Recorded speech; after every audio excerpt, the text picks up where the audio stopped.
At the tone, the broadcast will begin in 2 minutes, 30 seconds.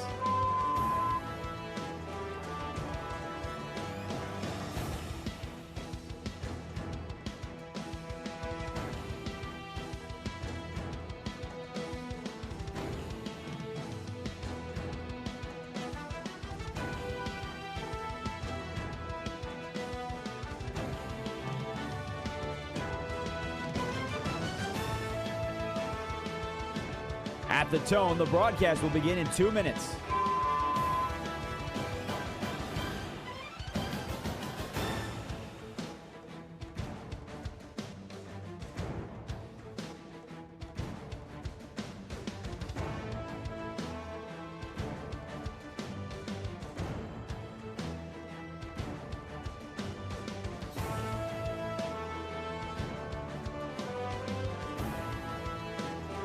At the tone, the broadcast will begin in 1 minute, 30 seconds.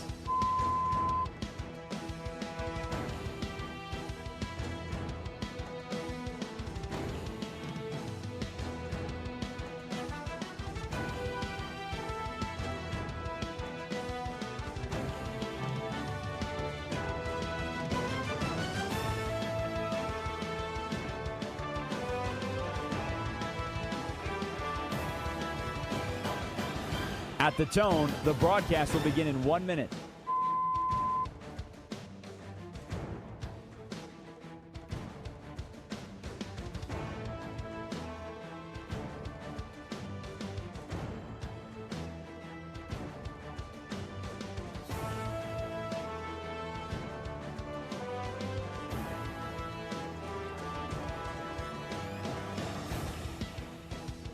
Stations, this is your final time check. At the tone, the broadcast will begin in 30 seconds.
Westwood One Sports Night.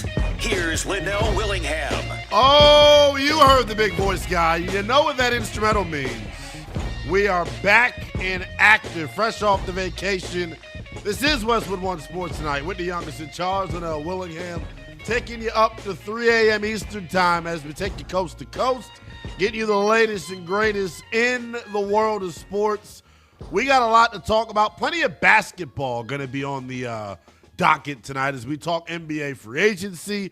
We'll get you a update on a pretty groundbreaking story, I would call it, out of the WNBA. That's in exactly 1 hour coming up at midnight on the East Coast, man. I'm glad to be back, baby. Appreciate you all locking in with us and being here tonight. I said we'll talk a lot of basketball. Let's actually start with some basketball. We will start in the association. Today, we got another chapter in the book that is the Celtics of our lives, right? Boston has been, it feels like, at the epicenter of NBA free agency since it started, right? When it comes to that Jaylen Brown deal, that deal that rocked the landscape of the entire NBA and the entire Eastern Conference. I said it on the day the move happened. I'll reiterate it here again tonight. The Boston Celtics are way worse off as a franchise after the Jaylen Brown move.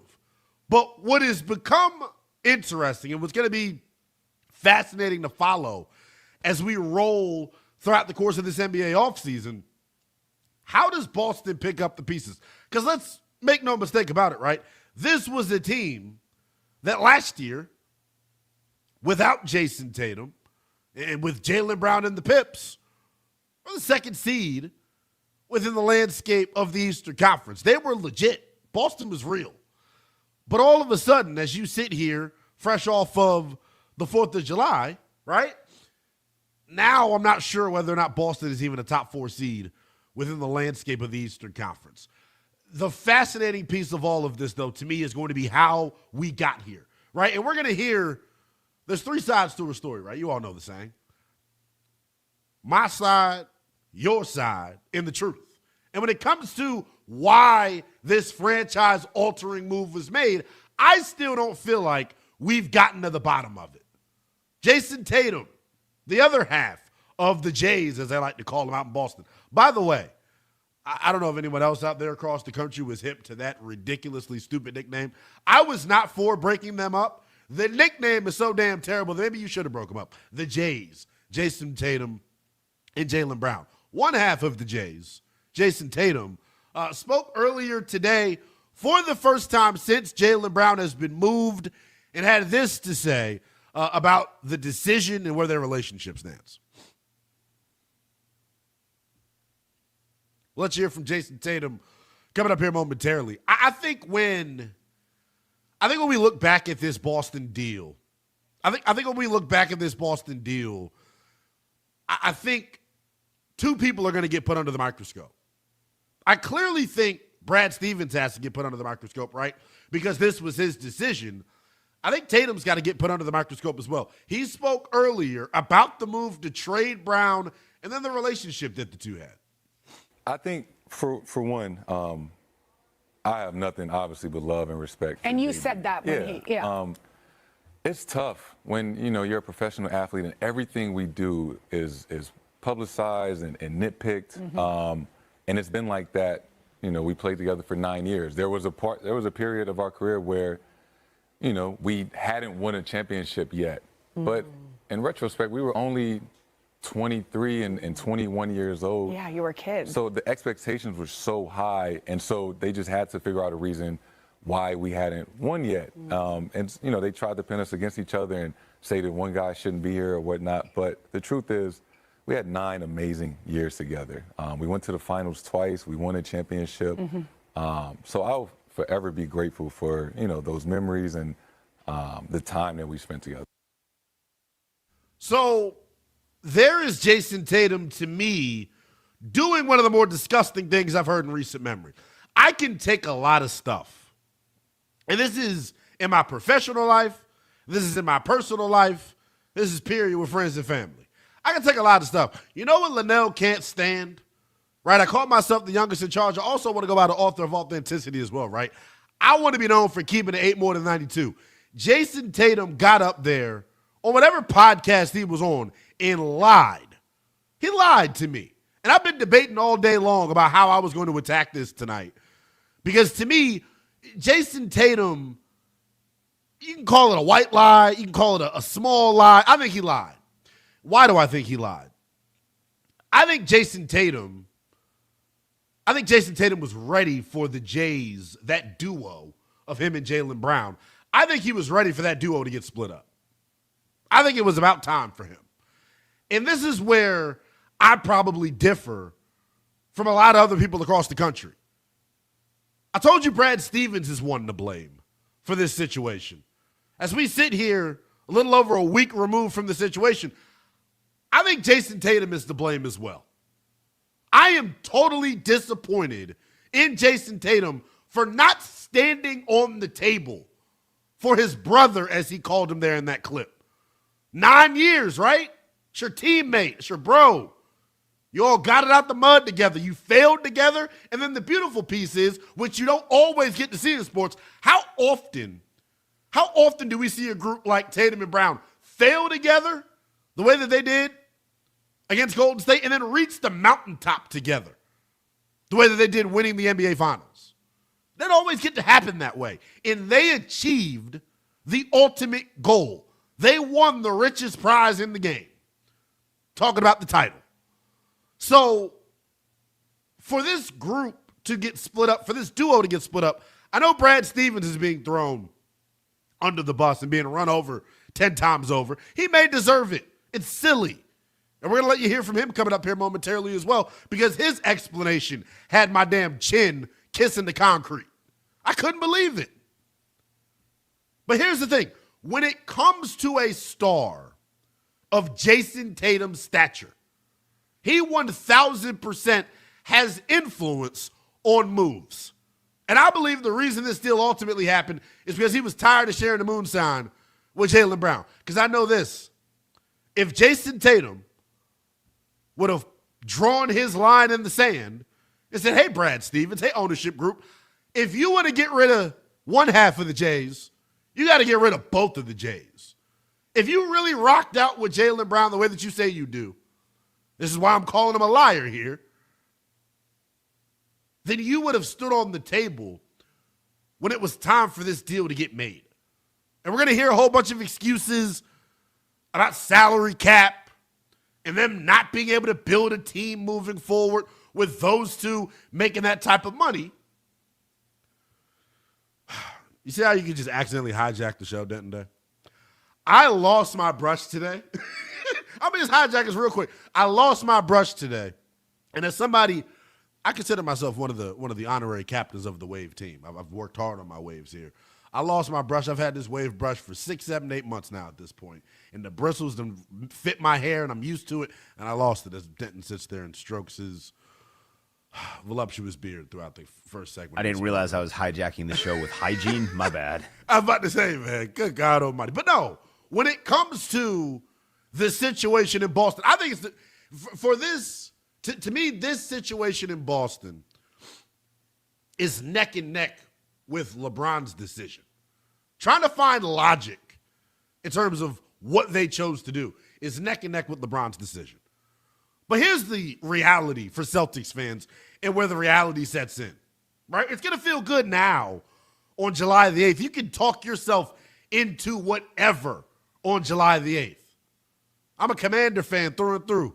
I've had to do this through the entirety of my childhood, going through July, going through the first week of school, popping it to my friends. Oh, we're going to be this, we're going to be that. And then the game's got to get played. That's the beautiful part about sports. You can pop it. You can talk your cash money, you know what, all you want. But at the end of the day, you've got to meet your maker. At the end of the day, the games have to be played. And if you're a Celtics fan out there right now, look at where you're at.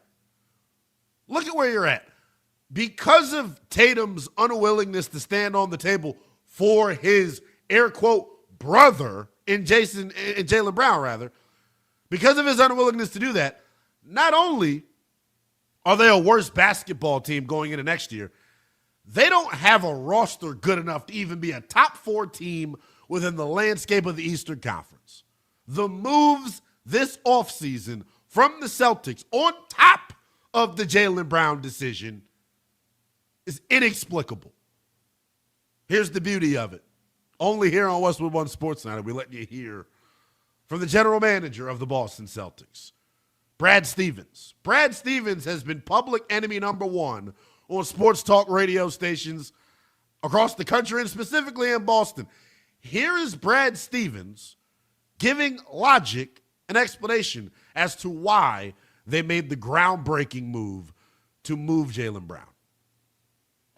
The unbelievable way we've played in the regular season in the last couple years, the path looked a little bit more challenging to me. I might be wrong. I'm not going to stand up here and be defensive about that. But the path looked a little bit more challenging with 70% of our cap and such a high percent of our usage tied into 2 players. And the reality in this era and in this day and age of the NBA, and you could see it obviously with the last couple of champions and some of the teams that were at the very top of the league, when it was all said and done at the end of this year, is that you have to do a great job and you have to have the optionality to do a great job of building out depth that can hopefully replace the irreplaceable individual. So I'll say this, right? Depth is great. And he just, you just got a word salad from Brad Stevens that would put Chopped out of business. I'm telling you, right? I don't buy any of that. This is a league that's driven off of star power. You look at the last 10 champions in the NBA, there has been a dynamic duo spearheading that team's success. You look at the New York Knicks this past season, who? Mighty Mouse, Jalen Brunson, and Karl Anthony Towns spearheading that group's success. 2024 with the Thunder, Shai Gilgeous-Alexander, Jalen Williams, the duo spearheading their success. So when we talk about two guys eating up a certain percentage of the cap, I get where Brad Stevens is trying to go. I get where he's coming from here in terms of how do I manipulate, in today's day and age, this new salary cap? How do I manipulate the second apron? How do I manipulate the new constraints that have been put on team building from the collective bargaining agreement? How do I negotiate it? What he told you in that clip is he doesn't believe that in today's day and age you can have two players eating up a massive percentage of your salary cap. I call poppycock. Just how Jayson Tatum was up in front of a microphone bluffing earlier today, lying. Lying's a strong word, right? I know there's a negative connotation that comes with it. They are not being 1,000% truthful as to why they chose to part ways with Jaylen Brown. I don't believe Tatum is. I don't believe Brad Stevens is.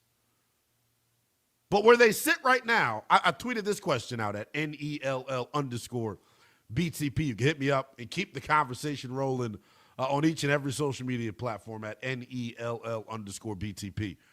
Who's the second best player on the Celtics? I put it out on Twitter. I texted it to my group chat with my cousin and my brother. Who's the second best player on the Celtics? You look at what Peyton Pritchard did last year and how important he was to their story and their success. He's considered a damn good ball player. Derek White, who we know stars in their backcourt, considered a damn good ball player.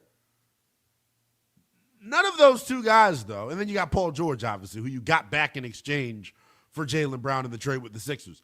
The three guys that I listed, Paul George, Peyton Pritchard, Derek White, none of those three good enough to be the second best player on a championship team.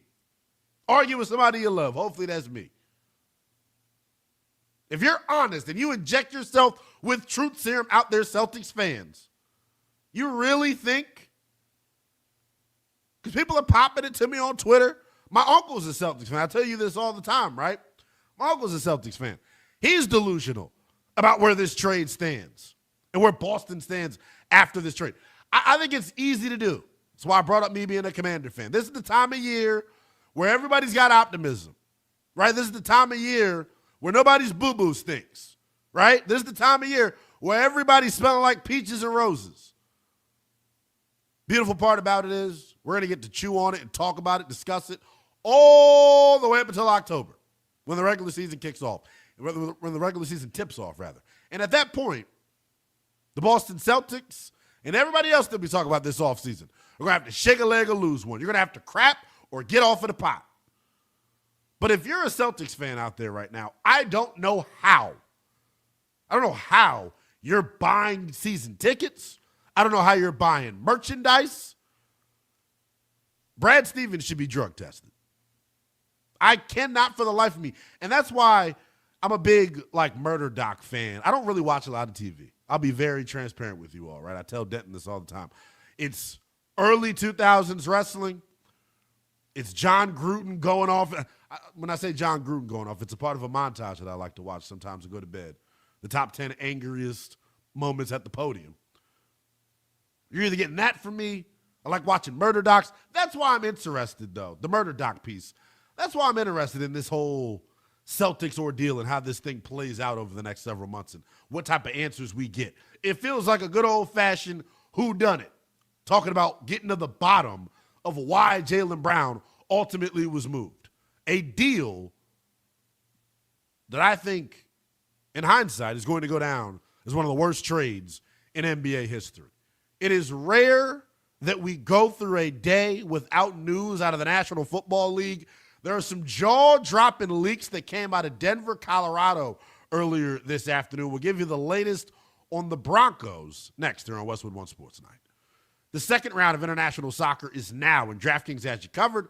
The DraftKings app is now available in all 50 states and includes all markets, bringing the game straight to your fingertips. New DraftKings customers, sign up with code Westwood. Spend $5 to get $200 in rewards within 21 days. That's code Westwood. In partnership with DraftKings, the crown is yours. Bet with DK Sportsbook. Gambling problem, call 1-800-GAMBLER. 1-800-MY-RESET for Connecticut. Call 888-789-7777 or visit ccpg.org. On behalf of Boot Hill Casino in Kansas, bet tax pass-through may apply in Illinois. 21 plus, void in Canada. Event contract trading with DraftKings predictions involves risk of loss. Availability varies. Bet to get bonus bets that expire in 7 days. Trade to get $50 in prediction dollars that expire in 1 year. Issued every 7 days via click-to-claim for 21 days. One non-withdrawable reward is redeemable. Prediction offers void in New York, ends July the 19th. For more terms, visit dkng.co/audio. We know you're jonesing for some football just like we are. NFL training camps begin opening in 14 days. And yes, we're counting. You're home for the NFL. Westwood One Sports.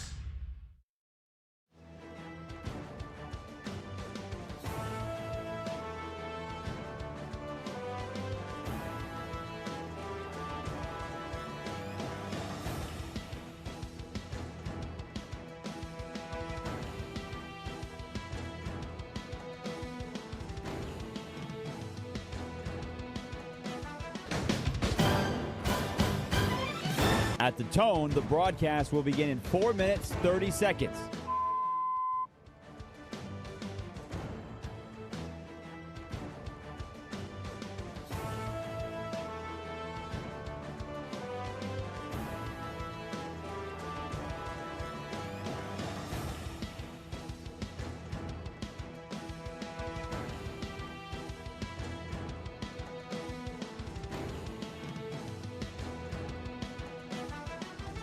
At the tone, the broadcast will begin in 4 minutes.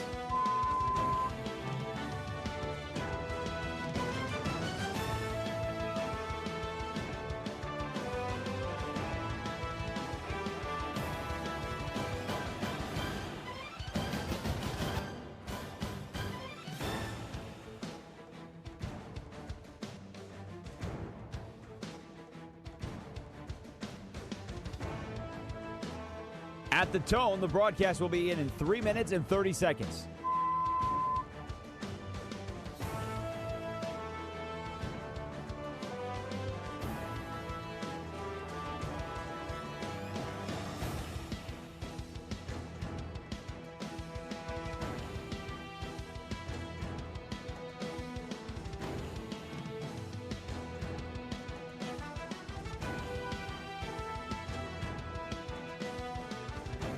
At the tone, the broadcast will begin in 3 minutes.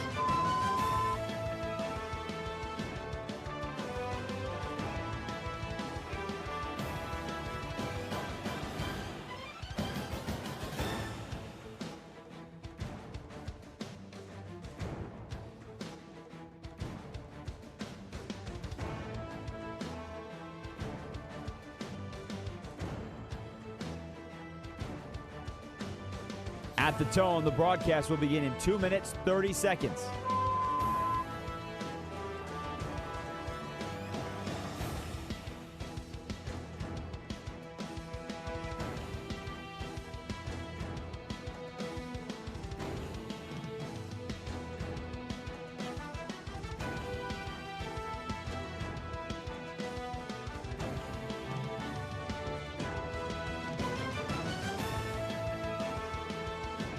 At the tone, the broadcast will begin in 2 minutes.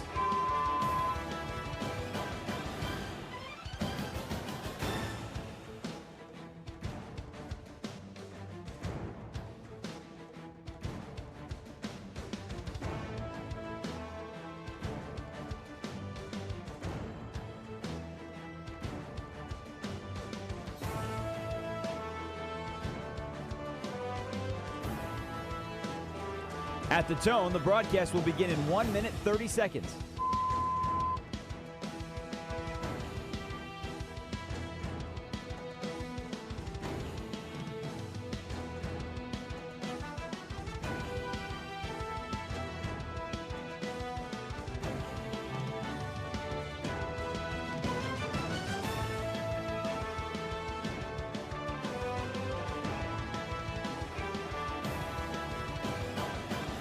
At the tone, the broadcast will begin in 1 minute.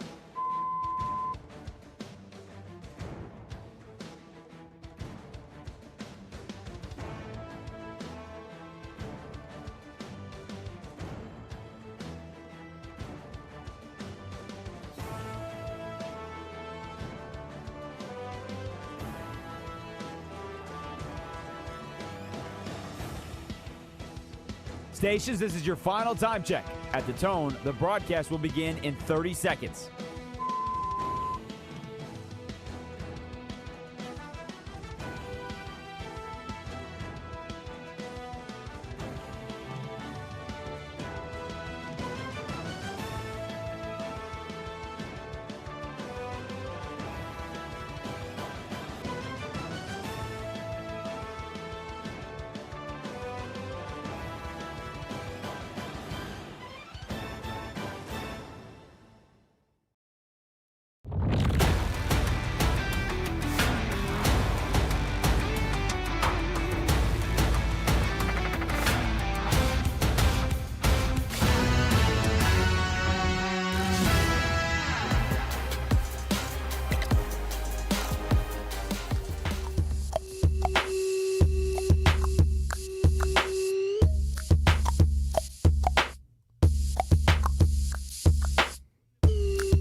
Westwood One Sports Tonight continues as we take you coast to coast, bring you the latest and greatest in the world of sports. We go from a lying duo in Boston to a liar in Denver, Colorado. People are probably thinking, is Linnell in his bag tonight, fresh off of vacation, coming out, calling people liars and whatnot?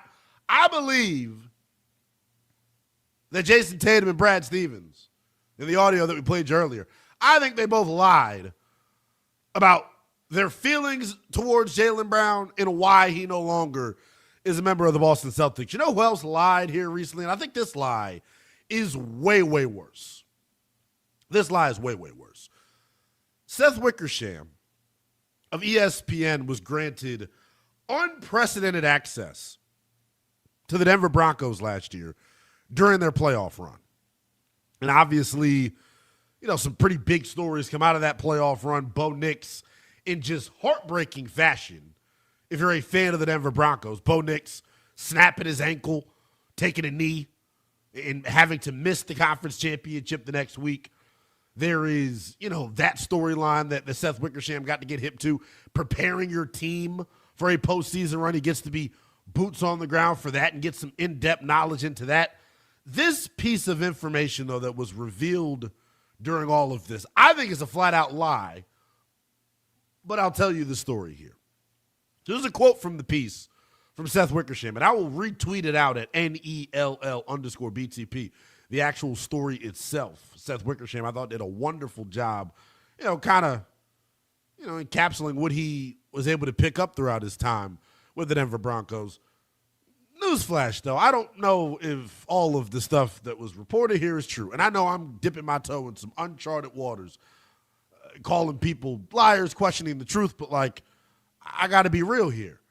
So, according to Seth Wickersham, Sean Payton, when Bill Belichick was fired by the Patriots in 2024, according to Seth Wickersham, Sean Payton told Seth that he considered presenting Broncos owner Greg Penner a proposal for the ages. Hire Bill Belichick as head coach until he reached 15 wins. That 15-win mark obviously would break Don Shula's career wins record as a head coach of 347. Sean Payton in that scenario would temporarily, and this is just the biggest load of baloney I've ever heard in my life, and if I'm being honest, I get more and more pissed off reading it. Payton, in this fairy tale la-la land-ass fantasy, Payton would temporarily step down to assistant coach and just worry about the offense, then move back after Belichick became the all-time leader. This is where it's like, oh my gosh, you're getting built up with this great story, and then you hear the air get sucked out of the balloon, right? In the end, It was too complicated and maybe too fanciful. You don't say. It was a little fanciful to, assume and guess that you can get Bill Belichick in your building. Here's the reality of it. And I don't blame Seth Wickersham, because when you're doing a story like this, right? When you're doing a story like this and you get granted this sort of exclusive, you got to get something big. And I think with that nugget that he gave, that is Sean Payton doing Seth Wickersham a major favor, blowing smoke up his ass. You know damn well, Sean Payton, which is why at the end, here's the thing. The wording of it is amazing. He considered presenting the proposal of the ages. You bet your ass it'd be the proposal of the ages. We would be dipping our toes in uncharted water if something like that was to happen. Are you kidding me? The other piece of this, from an ego standpoint, if you're Bill Belichick, first and foremost, I am PO'd that this is even being brought up. The fact that this is being brought up, Chris Brown, the great American philosopher, once said, how you going to hate from outside the club when you can't get in? This is like the ultimate sign.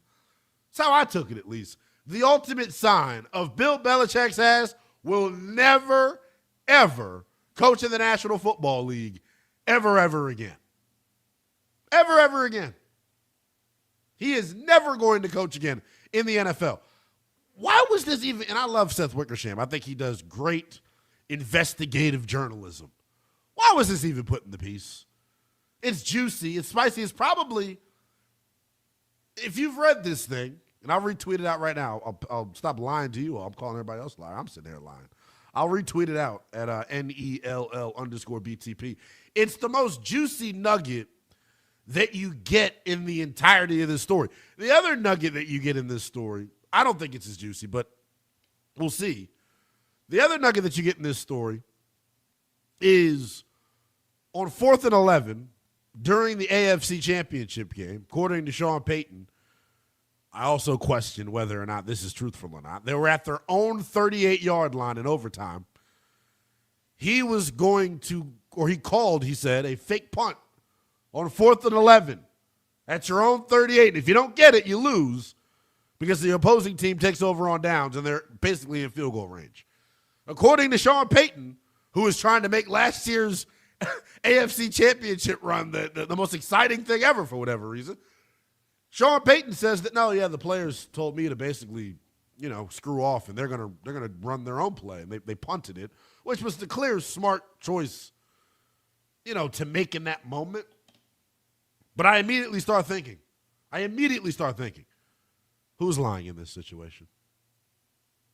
Is Sean Payton lying about calling it in the first place? Or are the players, is Seth Wickersham lying about this even being a thing? How was this said to him? I'm questioning the entire piece at this point. It's crazy to me that, and I'm surprised I haven't heard it being talked about, on other platforms. I was stunned by this because I know how exclusive of a piece this is. To grant someone that sort of access inside of your program, I totally get it. If you're Seth Wickersham, you got to walk away with something, right? You have to walk away here with something. It's the old Denzel line. I'm leaving here with something, right? Not trying to call out the validity of the report, but don't you think there's a little bit of fluff? We say sports talk radio all the time. It's theater of the mind, right? And there's a little theater of the mind going on with this. There's no way in hell that Sean Payton called. What's worse? The fact that the players decided to give Sean Payton the finger? Or the fact that he called a fake punt on 4th and 11, pinned super deep inside of his own territory? Nutty stuff. Nutty stuff. But if you're Sean Payton, you must love you some Seth Wickersham. Because that was a bunch of BS, in my opinion at least. We do know this, though. After this crazy lie, and I guess it's not a lie if he, admitted that he never actually gave the proposal, because the owner will look at you like you're crazy. Or would he? Why did this not happen? That's the other piece of this that I'm racking my brain over. Why didn't it happen? Talking about Bill Belichick coming and coaching with Sean Payton. I think it's the ego of Bill Belichick. I also think Sean Payton probably had no interest in doing this. He gets viewed as a good guy for coming out and saying this. Oh, Sean Payton, friend of a friend. No, we all wish we had a friend like Sean. I think it's absolutely ludicrous. But this lets us know, though, that Bill Belichick never, ever going to coach again in the National Football League. I found something out about myself this weekend. I have an official I know now. I am officially never going to the club again. And I've spoke about this on a couple of different occasions on this show. Y'all know I'm fresh off vacation. I'm the bachelor at Westwood One Sports. I'm 28, and I'm living, trying to have a good time, right? Most of the time, though. And most of this vacation was spent in my apartment just getting rest, right? Being nocturnal 4 nights out of the week is 3 nights out of the week is tough stuff. So I spent a lot of time just resting, if I'm being honest, right? But I did go out. And you all know how I feel. I've been very honest and transparent with y'all. I'm 28, but I've officially outgrown club culture. I'm 28, but I've officially outgrown club culture. First and foremost, I just said it, right? I'm the bachelor of Westwood One Sports. Hopefully the kids are asleep at this point, right?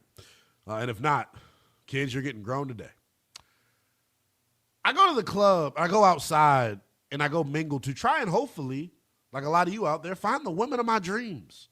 Find the woman that I'm going to spend the rest of my life with, right? Like that's, in simplistic terms, that's why you go out. That's why I go out at this day and age, man, especially out in D.C. where people are getting shot left and right. It's a war zone out here. But I put my life on the line. And females out there that are listening to the DMV, you should respect me even more for seeing me outside. Knowing that I know the dangers of being outside in D.C., yet I'm still out and about trying to pursue you, you should give me a tap on the head. But in reality, though, right, that's why you go outside. On Saturday, I was invited out to this club out in Arlington, Virginia. It's called Darna. And it's like a Caribbean African crowd. Ghana was playing in the World Cup, though. That was the big reason. Ghana watch party.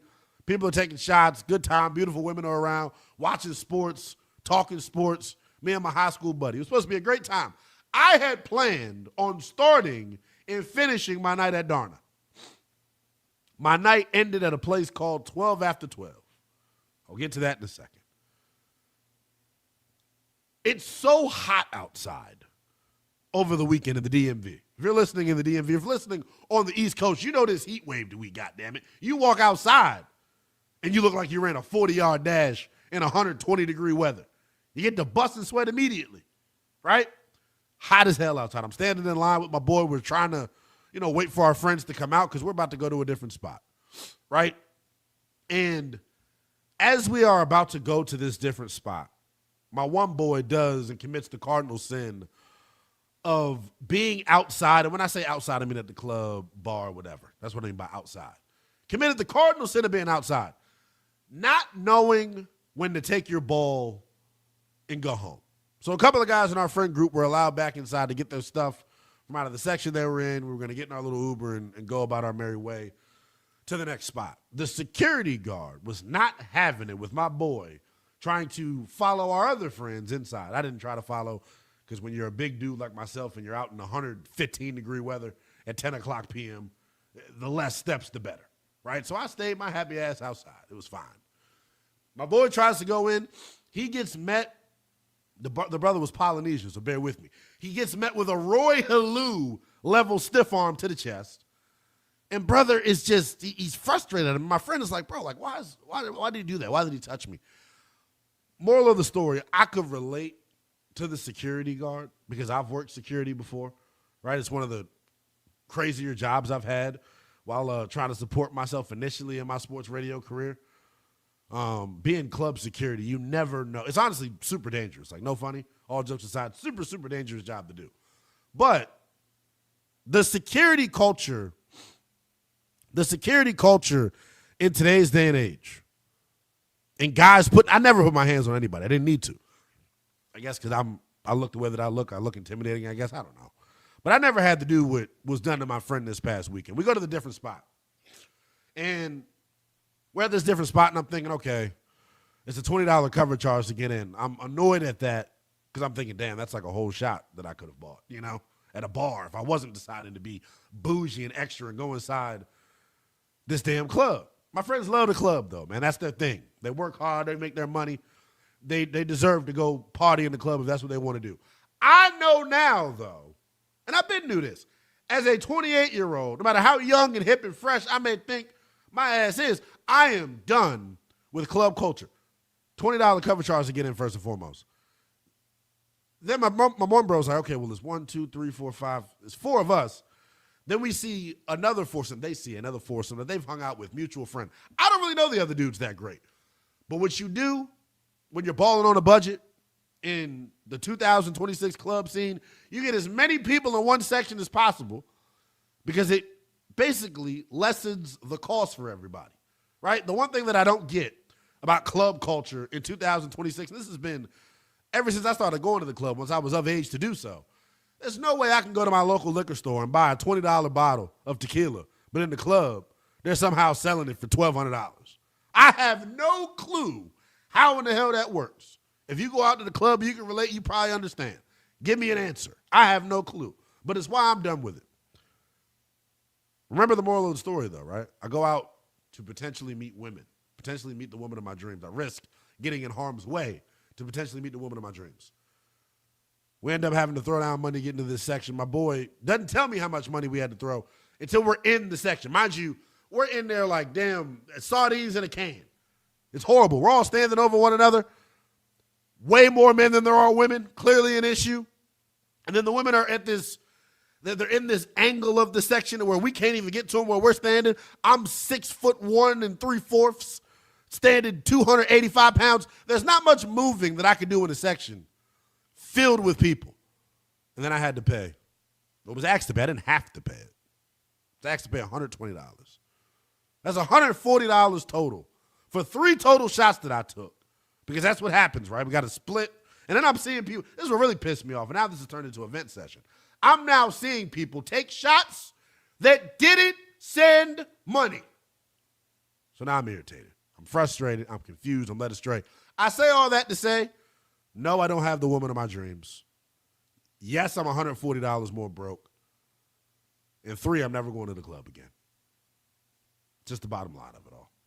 It's just the bottom line of it all. We're just getting rolling, though, here on Westwood One Sports Now. You know how to lock in with the People's Show. 310-840-4910 is how you reach us. We appreciate you tapping in however you choose to do so. You can check us out on one of our over 200-plus affiliates out there nationwide via the radio. We're streaming live on YouTube and X as well.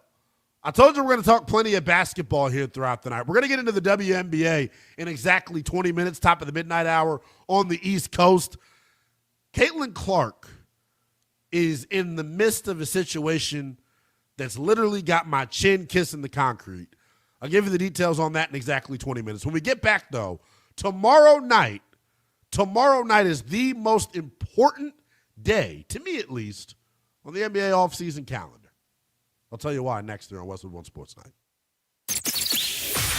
While you're dodging the heat this summer, stay cool with the latest sports news. Download the Westwood One Sports app and listen anytime. Oh, and don't forget the sunscreen. Westwood One Sports.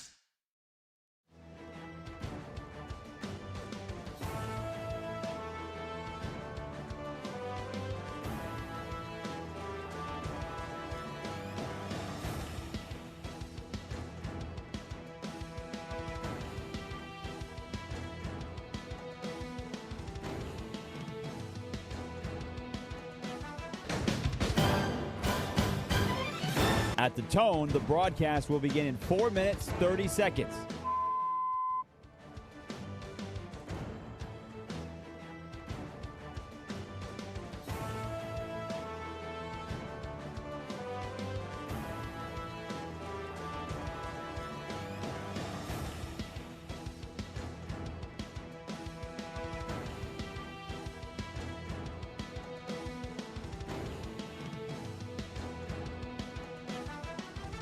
At the tone, the broadcast will begin in 4 minutes.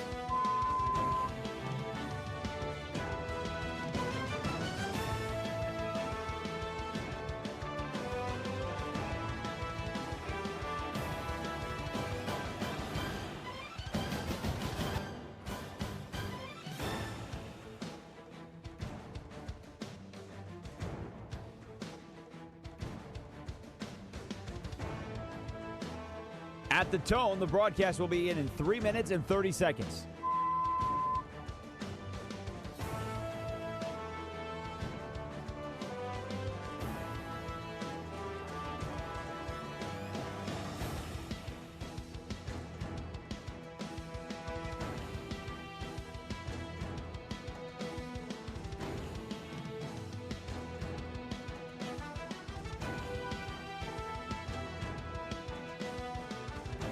At the tone, the broadcast will begin in 3 minutes.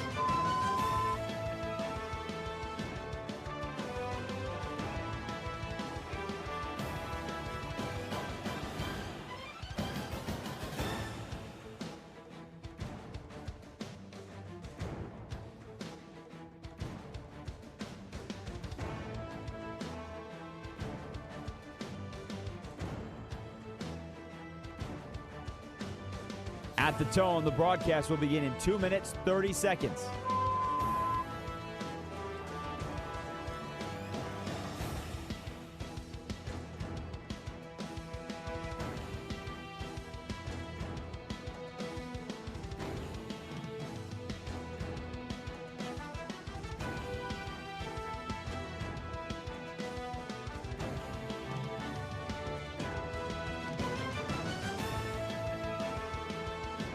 At the tone, the broadcast will begin in 2 minutes.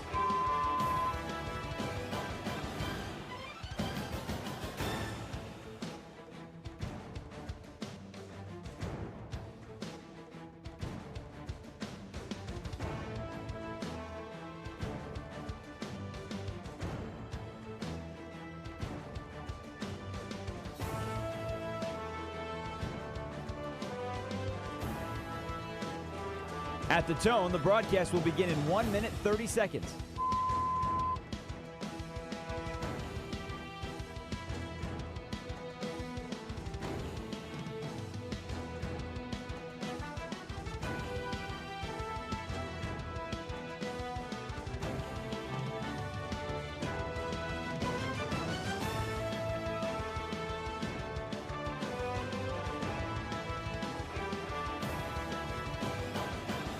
At the tone, the broadcast will begin in 1 minute.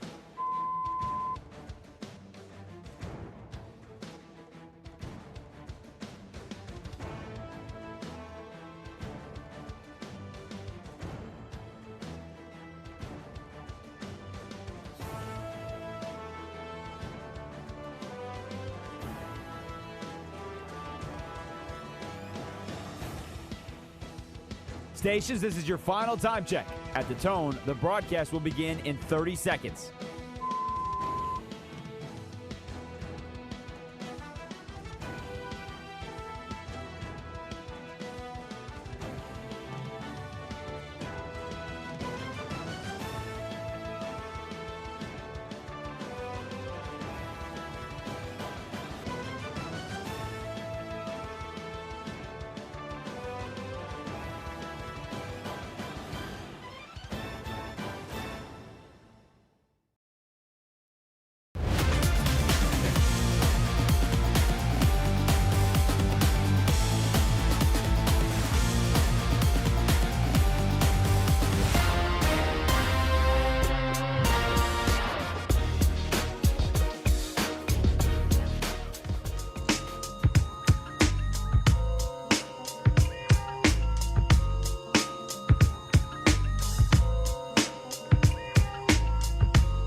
Westwood One Sports Night. Here's Linnell Willingham. Yes, indeedy. I tell you all the time, man. The big voice guy is to be trusted. This is the youngest in Charles, Linnell Willingham, rocking out with you as we take you coast to coast, getting you up to 3 a.m. Eastern time. In exactly 14 minutes, midnight on the East Coast, we will get into an unprecedented story out of the WNBA that has to do with, shocker, Caitlin Clark, the lightning rod that is one Caitlin Clark. We'll get into that in exactly 14 minutes. AJ DeBansa versus Darren Peterson tomorrow night in the Las Vegas Summer League from the Thomas & Mack Center. Wizards Jazz, a lot of people out there are going to get on their platforms and tell you how Summer League doesn't matter. And Summer League's not important. And Summer League, it's just that. It's a summer showcase. It does not have any bearing on the rest of the career. That is true. I will concede that. There is no bearing on the rest of your career from Summer League. It's 3 games for some dudes. They'll say 1 game, but that's if you're really good. You play only 1 game. But no, it's a small sample size of what you're going to be throughout the entirety of your career. With that being said, it 100%, it 1,000% matters tomorrow night. Darren Peterson has looked like young Kobe Bryant throughout his first couple of Summer League performances with the Utah Jazz. Tween, cross, getting at a Baja. Darren Peterson, the number 2 overall pick for the Utah Jazz, has shown Kobe Bryant-like flashes. Scoring out of the mid-range, scoring off the dribble, scoring off the catch, getting to the lane, scoring from the mid-range, scoring from the 3. He is a professional scorer. The other piece of his game that's also stood out here during the Summer League, and you're not going to see this on a bunch of highlight reels, it's the defense. That kid takes it personally on that end of the floor. Now, he lost me the night before the draft when he said he had just gotten a new puppy, so he didn't get to watch much of the NBA playoffs. Hey, you get him a whole damn kennel. You get him a puppy. You get him a gerbil. You get him a hamster. Whatever you need to get him for him to keep getting buckets, do it. Darren Peterson, to me, if I was Utah, if I'm being honest, if I'm keeping it real here, if I was the Utah Jazz, I'd shut his ass down. What more do I need to see? What more do I need to see? You know who that would make angry, though? AJ DeBanson. He'd be growling like a damn pit bull. If Darren Peterson tomorrow night in the show of shows, I'm in my wrestling bag tonight for good reason, as we got a massive surprise for you all, literally a big surprise for you all coming up 2 a.m. Eastern time. But no, DeBanson would be growling like a damn pit bull if Darren Peterson received the DNP. By the way, did any of you all out there catch the ESPN social media team just lacking? You thought Bosnia was lacking, walking with blue Crip flags through the heart of California, through the heart of Compton. You thought they were like the ESPN social team this past weekend. Did you see how they labeled Darren Peterson? DNP. They called him DNP in an actual social media post, knowing what had happened during his freshman campaign in Lawrence, Kansas. I said, swear for the Lord it actually happened. I couldn't believe it. With NBA Centel running around crazy the way that they are, I thought it was AI. Are you looking at it, Denton? I don't know if you just that is real. I wanted to make sure. I was like, well, let me just make sure his middle name isn't Nicholas. Yeah, or right. something. His middle name is crazy. actually that. It's not. It's Wayne, which does not have an N in it. Well, it does, but it doesn't start with an N. Oh my gosh, yeah. The post wasn't up for long because a lot of people obviously had the reaction that I had. But I'm probably in a minority with this when it comes to hoop fans. And I'm a Wizard fan, so this is probably why I'm so invested. I am so geeked up for tomorrow night. But I get geeked up for Summer League basketball. Right? And I know that probably is where I differ from some of you all out there. I've been like this my whole life. I get geeked up for Summer League basketball. I get geeked up for NFL preseason. NBA preseason, I'll watch it, but I'm not treating it like a Hollywood event. I treat preseason football, damn it. I treat preseason football like some of you all treat the Super Bowl. I'll never forget it. That's what happens. That's what happens when you're raised in a sports household, man. I give my uncle all the credit in the world, man. He loves sports. It got me loving sports. But, man, could you imagine, Denton, how nasty this is? Circa 2009, you're rushing home from playing Sharks and Minnows in the pool. You're leaving Sharks and Minnows early to come watch Rex Grossman's sorry ass play a preseason game. That's how geeked up I was. I'm leaving the pool to go watch the preseason opener, going to get my Subway footlong with my uncle, man. That's how geeked up I was. That's how I am as a sports fan. I feel like a lot of you all are like that, too. You're just scared to admit it, man. You can admit it here on Westwood One Sports Night, though, baby. The People Show. Yes. I wonder if there's anybody out there listening in the DMV region, obviously, that's like, damn it, that's why he left that Sharks and Minnows game back in Like, August. I was ready to make a fool out of him in Sharks and Minnows, and I didn't get the chance. You know what I'm saying? But that's just how I was raised, man. I love preseason football. I love summer league. Anything that can get my whistle wet for the real thing, I'm all for it, man. I am all for it. Massive showdown tomorrow night in the NBA Summer League, 9 p.m. tip-off. Wizards, Jazz, a battle of the number 1 and number 2 overall pick from this past June's NBA draft. AJ DeBansa out of BYU, number 1 pick for the Wizards, going up against Darren Peterson, number 2 pick for the Utah Jazz, man. People were asking this online in Wizards Twitter. They were like, well, does AJ DeBansa have to play well? And some people were taking the safe answer of, no, he didn't have to play well. It doesn't matter. You bet when Peterson is out there looking like prime Kobe Bryant, damn it, I need DeBansa to come out looking like Kevin Durant. Show me why we're so excited as a DMV region to get you here to town, DeBansa. Don't be like Alex Sarr, who had a 0 burger in one of his summer league performances. The DMV cannot handle, I swear for the Lord, the DMV could not handle AJ DeBansa's stinker tomorrow night. They just couldn't. We're going to keep things on the hardwood. We'll take things to the W coming up on the other side of the break. Caitlin Clark getting some help from Congress. I'll tell you how next. This is Westwood One Sports.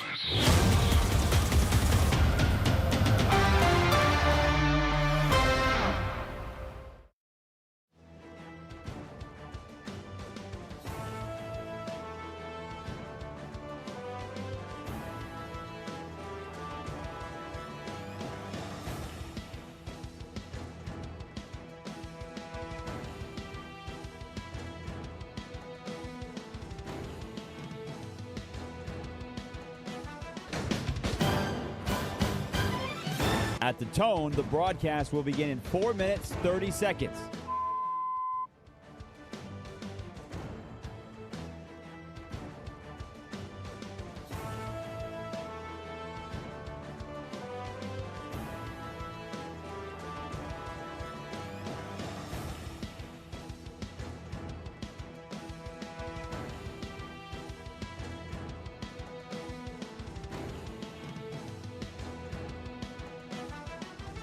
At the tone, the broadcast will begin in 4 minutes.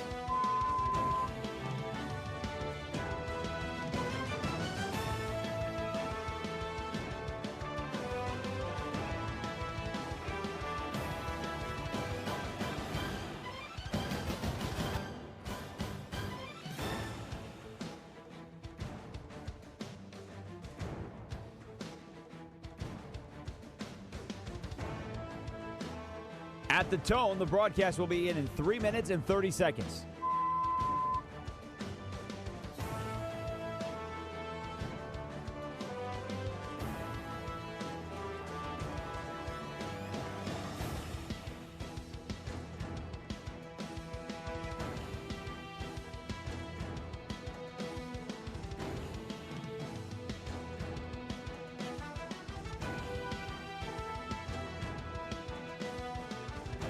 At the tone, the broadcast will begin in 3 minutes.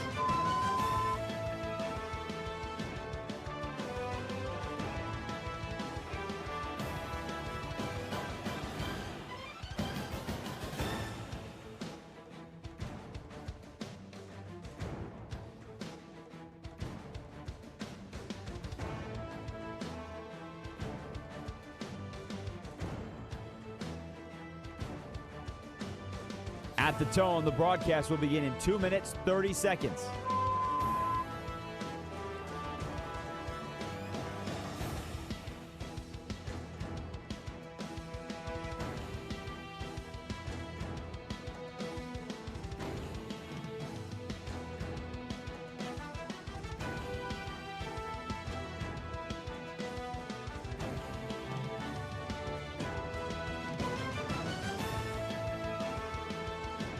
At the tone, the broadcast will begin in 2 minutes.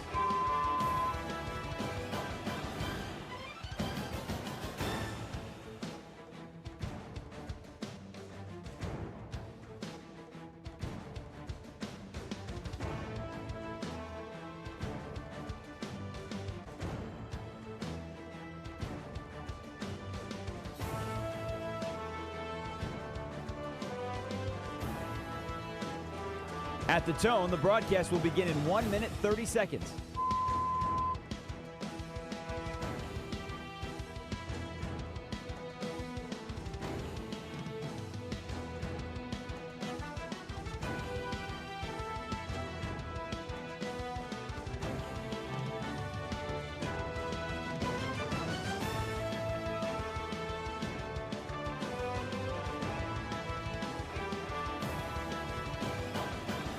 At the tone, the broadcast will begin in 1 minute.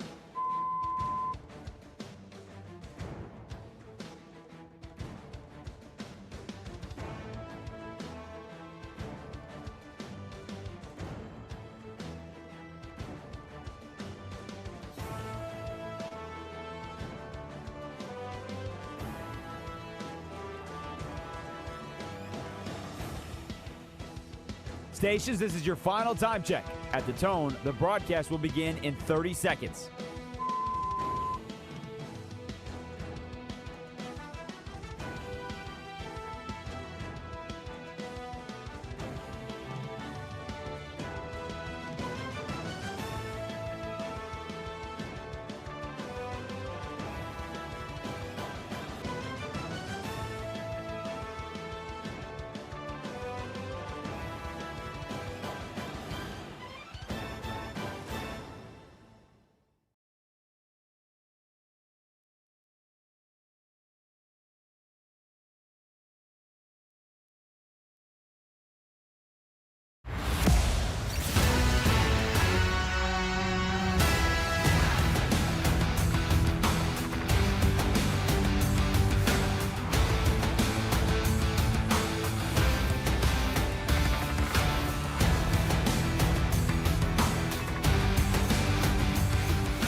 Westwood One Sports Night.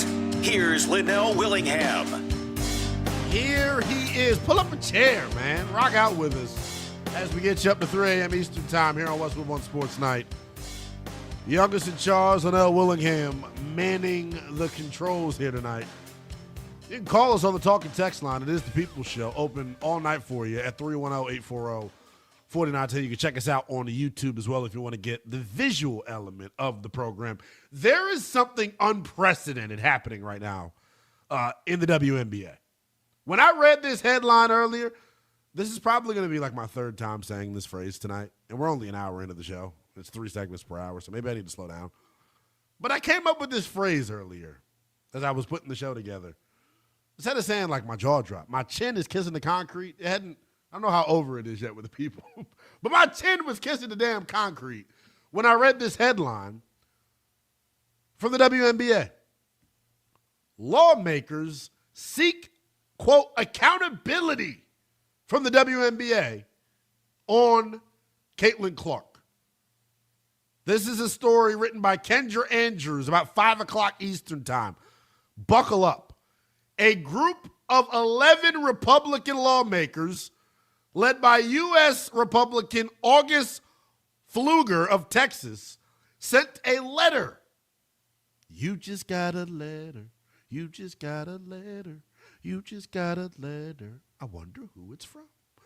Sent the letter to WNBA Commissioner Kathy Engelbert on Wednesday, demanding, not asking, not suggesting, demanding that the league take, quote, accountability for, quote, multiple attacks against Indiana Fever star Caitlin Clark. When I read that first excerpt, I could not believe what the hell I was reading. Y'all know what I initially said. Go W, go W. Because I'm planting my seed every show for the rest of the summer about how the WNBA is going to surpass Major League Baseball in popularity. Storylines like this, guys, I'm telling you, they move the needle. In what other sport is Congress getting involved and having direct impact? FIFA. Oh, I forgot. FIFA. It's definitely happening in FIFA. But with the W, a American pro sports league, to have lawmakers who have plenty of other attacks to worry about, first and foremost, for them to be taking their time, to stick their nose into this, I think is crazy. In the letter, Caitlin Clark described as the face of your league. 110% true. Someone who's generated fan interest, increased TV ratings, brought on sponsors. I agree with all of that. What's gotten me, though, is this piece of it. Lawmakers said they're concerned by reports that attacks against Clark may be racially motivated. I think that is total garbage. Here's the reality about where things stand with Caitlin Clark. She came into the WNBA with a target on her back because of how good she was as a college player. She will go down as the greatest women's college basketball player of all time. And as a result of her decorated college career, as a result of the accolades and the heights that she was able to reach in college, people thought she was going to come in on her Diana Taurasi, on her Sue Bird. They thought she was going to be the hottest thing jumping out the damn coffee pot. It was widely assumed that Caitlin Clark from day one, that she was going to enter the W as the best player. And rightfully so. Put yourself in the veterans of this league's shoes. Rightfully so. I think the players were annoyed with the conversations, the hyperbole surrounding Caitlin Clark. And the convos reaching heights as great of best player in the league as a rookie, when you get that type of hyperbole, when you talk that crazy, and this is from the perspective of the veterans in the W, it sort of turns into disrespect for the current players. It sort of turns into disrespect. Now, here's what I'll say, right? Make no mistake about it.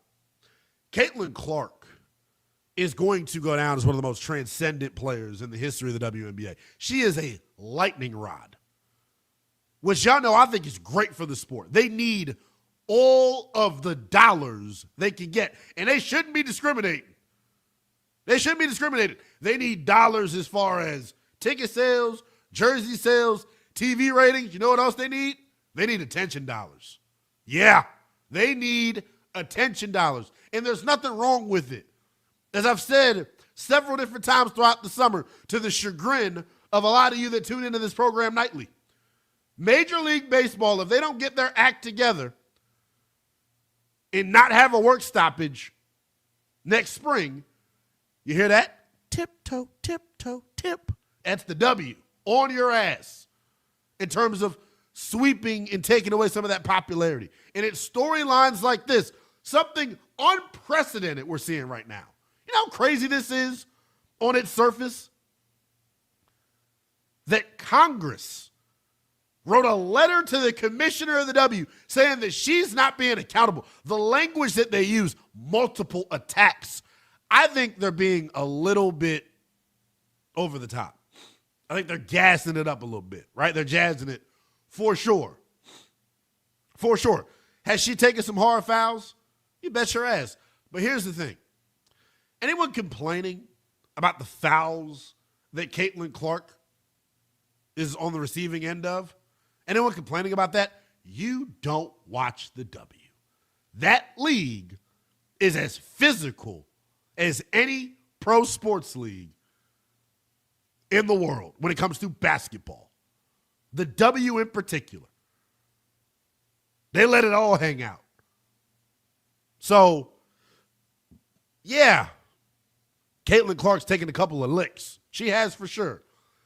But for Congress to be trying to stick their nose in and talk crazy to the commissioner of the W, Ms. Kathy Engelbert, at some point, you got to draw a line in the sand. At some point, we have to separate sports and government. Here's the quote. Another quote, because I think some of these quotes, they're disrespectful to Kathy Engelbert, and I think they're disrespectful to the players in the W. Quote, as commissioner, you have an obligation to ensure that every player competes in a safe and professional environment, both on and off the court, free from violence, discrimination, or retaliation. If discrimination or retaliation is occurring and creating a hostile work environment, we support any appropriate investigation by the Department of Justice, the Department of Labor, or the Equal Employment Opportunity Commission. If true, such conduct could constitute violations of federal civil rights laws. They're fouling Caitlin Clark so damn hard, they holler about civil rights. Are you kidding? I think it's a little over the top. I do. But I do think there's something to what the congressmen are asking for. There's something to it. I do think, like I said, without a shadow of a doubt, there's a target on her back. There is. However, I think some of the fouls that she receives, some of the treatment that she gets from her peers in the W, I think it's self-inflicted. I think some of it is her bringing it upon herself by the way that she talks trash, by the way that she constantly berates officials, by the way that she constantly gets into it and berates other players. This is competition at the end of the day, baby. And y'all know how I feel about competition. To me, this world, damn it, should be rooted in competition. I want everybody competing. That's what makes life better. Competition. When you got to earn something, right? So the W's uber competitive, and the current veterans are not going to allow Caitlin Clark to come in and have it easy.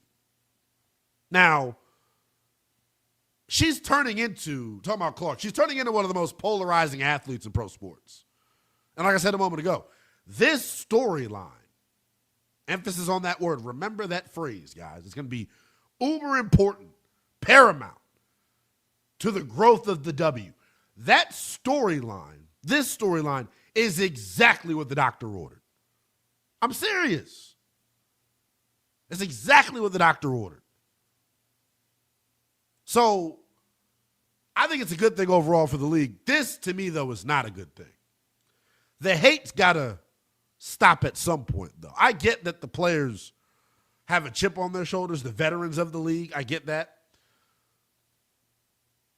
But the latest development when it comes to Caitlin Clark is a little ridiculous. So the way that the WNBA All-Star format is set up is 50% of the votes, 50% of those votes come from the fans, 25% come from coaches, 25% come from the players. 85 WNBA players voted. And you can't tell me this ain't some hating ass stuff. Caitlin Clark got voted as the 11th best guard in the WNBA. Now, Congress, if you want to write a letter about that, Republicans, if you want to write a letter to Kathy Engelbert about that, that was egregious. Ain't no damn, she's not 11th best at anything in the W. Maybe the 11th best player.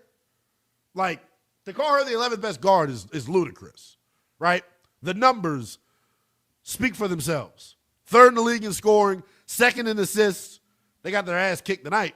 But Indiana's got the damn best record in the Eastern Conference. She can hoop. Don't get it twisted now. Now, people can hate on her all you want. You cannot get it twisted nor confused. She can ball, right? What I think the fascinating question is, and I'm curious to get y'all's opinion on it, at 310-840-4910. Has she lived up to the hype to this point? Has Caitlin Clark lived up to the hype? Think about how she was talked about entering this league. We were talking about her as somebody that was going to go down as the greatest WNBA player ever. Not just the best guard, the best player ever. Right? That was the conversation surrounding her. Transcendent talent, generational. Every adjective that you want to use to gas her up. Inject me with 93, baby. I'm here. I'm with you on that. I feel you. Has she lived up to that hype, though? 310-840-4910 is the number. Something else to chew on is this.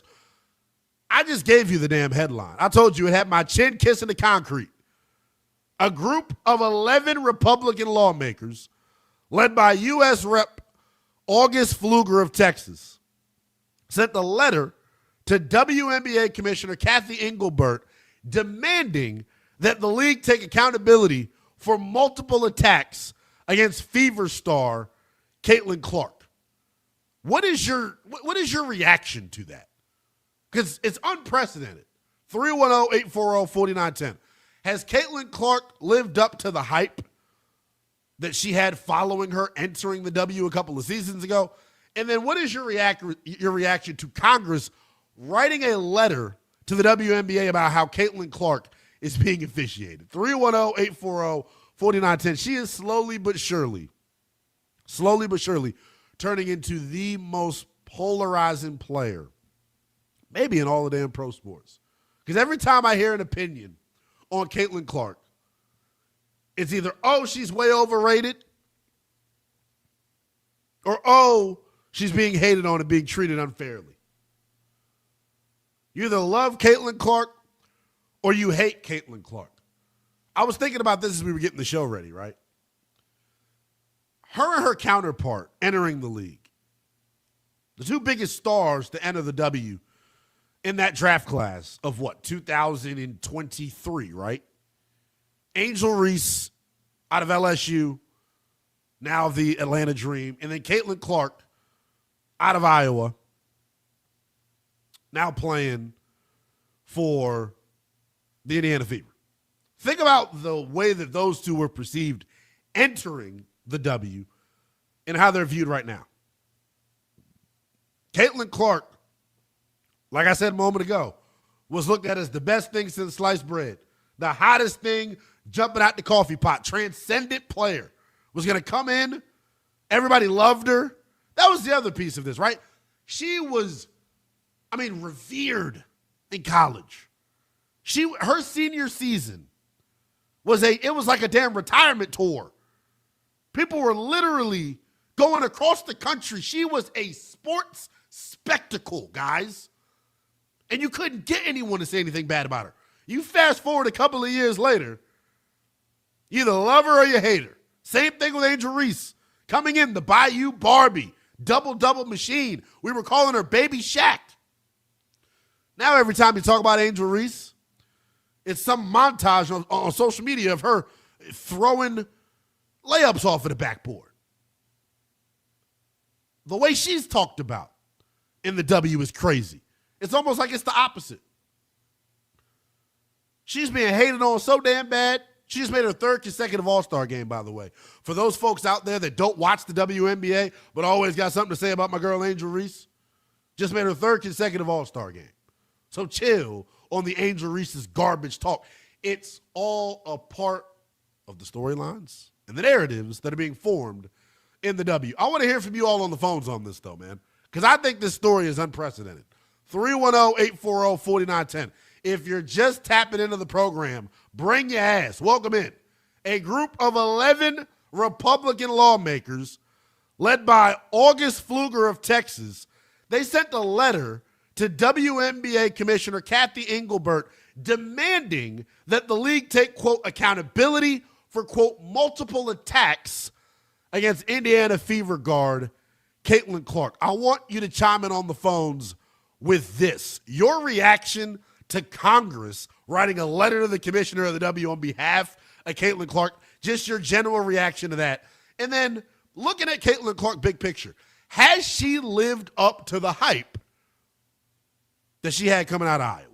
310-840-4910 is the number. Your calls on Caitlin Clark and the W next here on Westwood One Sports Night.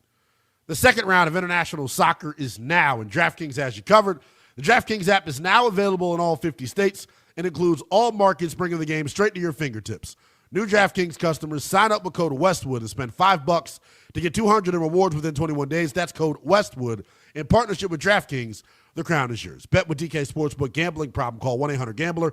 1-800-MY-RESET for Connecticut. Call 888-789-7777 or visit ccpg.org. On behalf of Boot Hill Casino in Kansas, bet tax pass-through may apply in Illinois. 21 plus, void in Canada. Event contract trading with DraftKings predictions involves risk of loss. Availability varies. Bet to get bonus bets that expire in 7 days. Trade to get $50 in prediction dollars that expire in 1 year. Issued every 7 days via click-to-claim for 21 days. One non-withdrawable reward is redeemable. Prediction offers void in New York ends July the 19th. For more terms, visit dkng.co/audio. We know you're jonesing for some football just like we are. NFL training camps begin opening in 14 days. And yes, we're counting. Your home for the NFL. Westwood One Sports.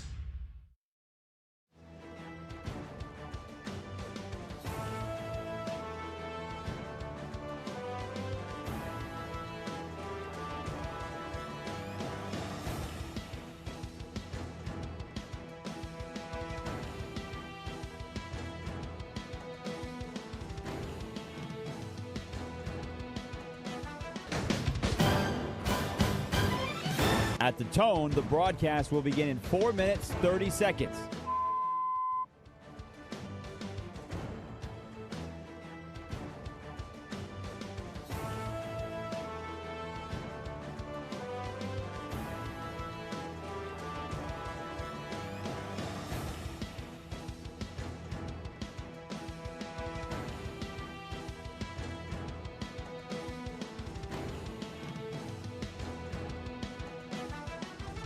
At the tone, the broadcast will begin in 4 minutes.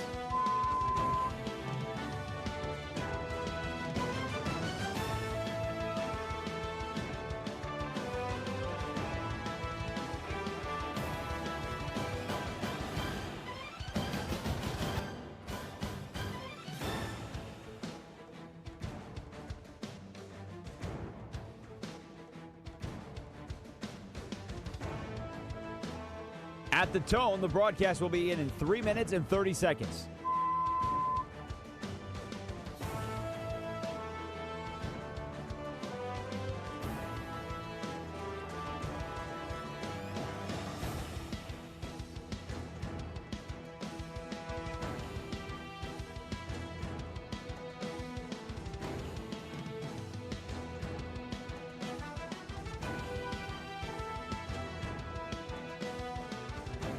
At the tone, the broadcast will begin in 3 minutes.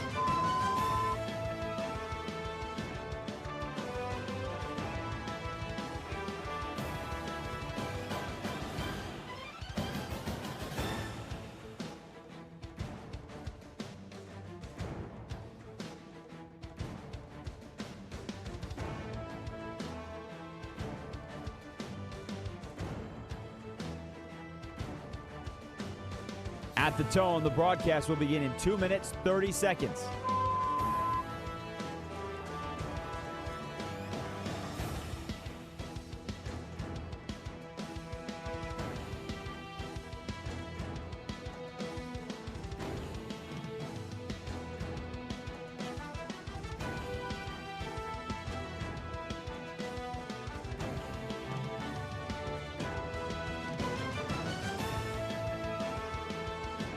At the tone, the broadcast will begin in 2 minutes.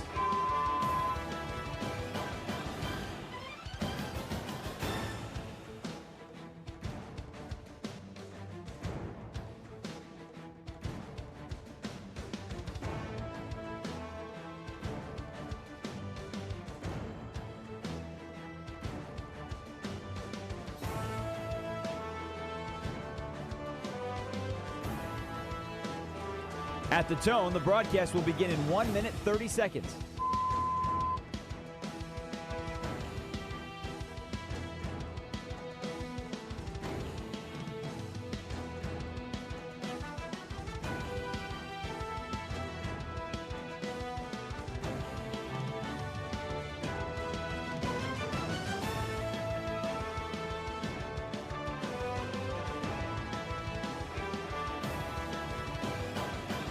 At the tone, the broadcast will begin in 1 minute.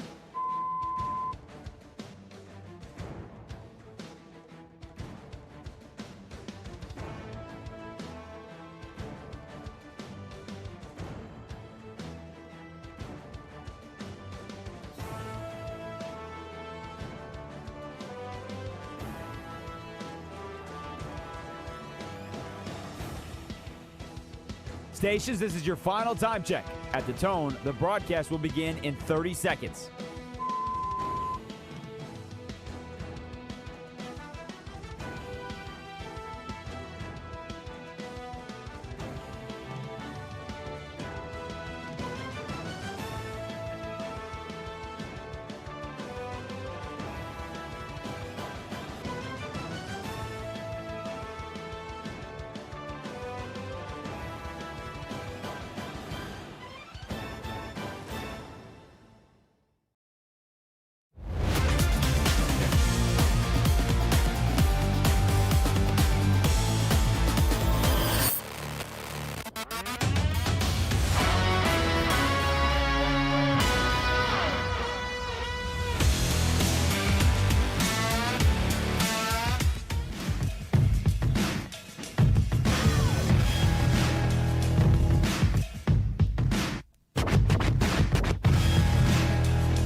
Is Westwood One Sports Night.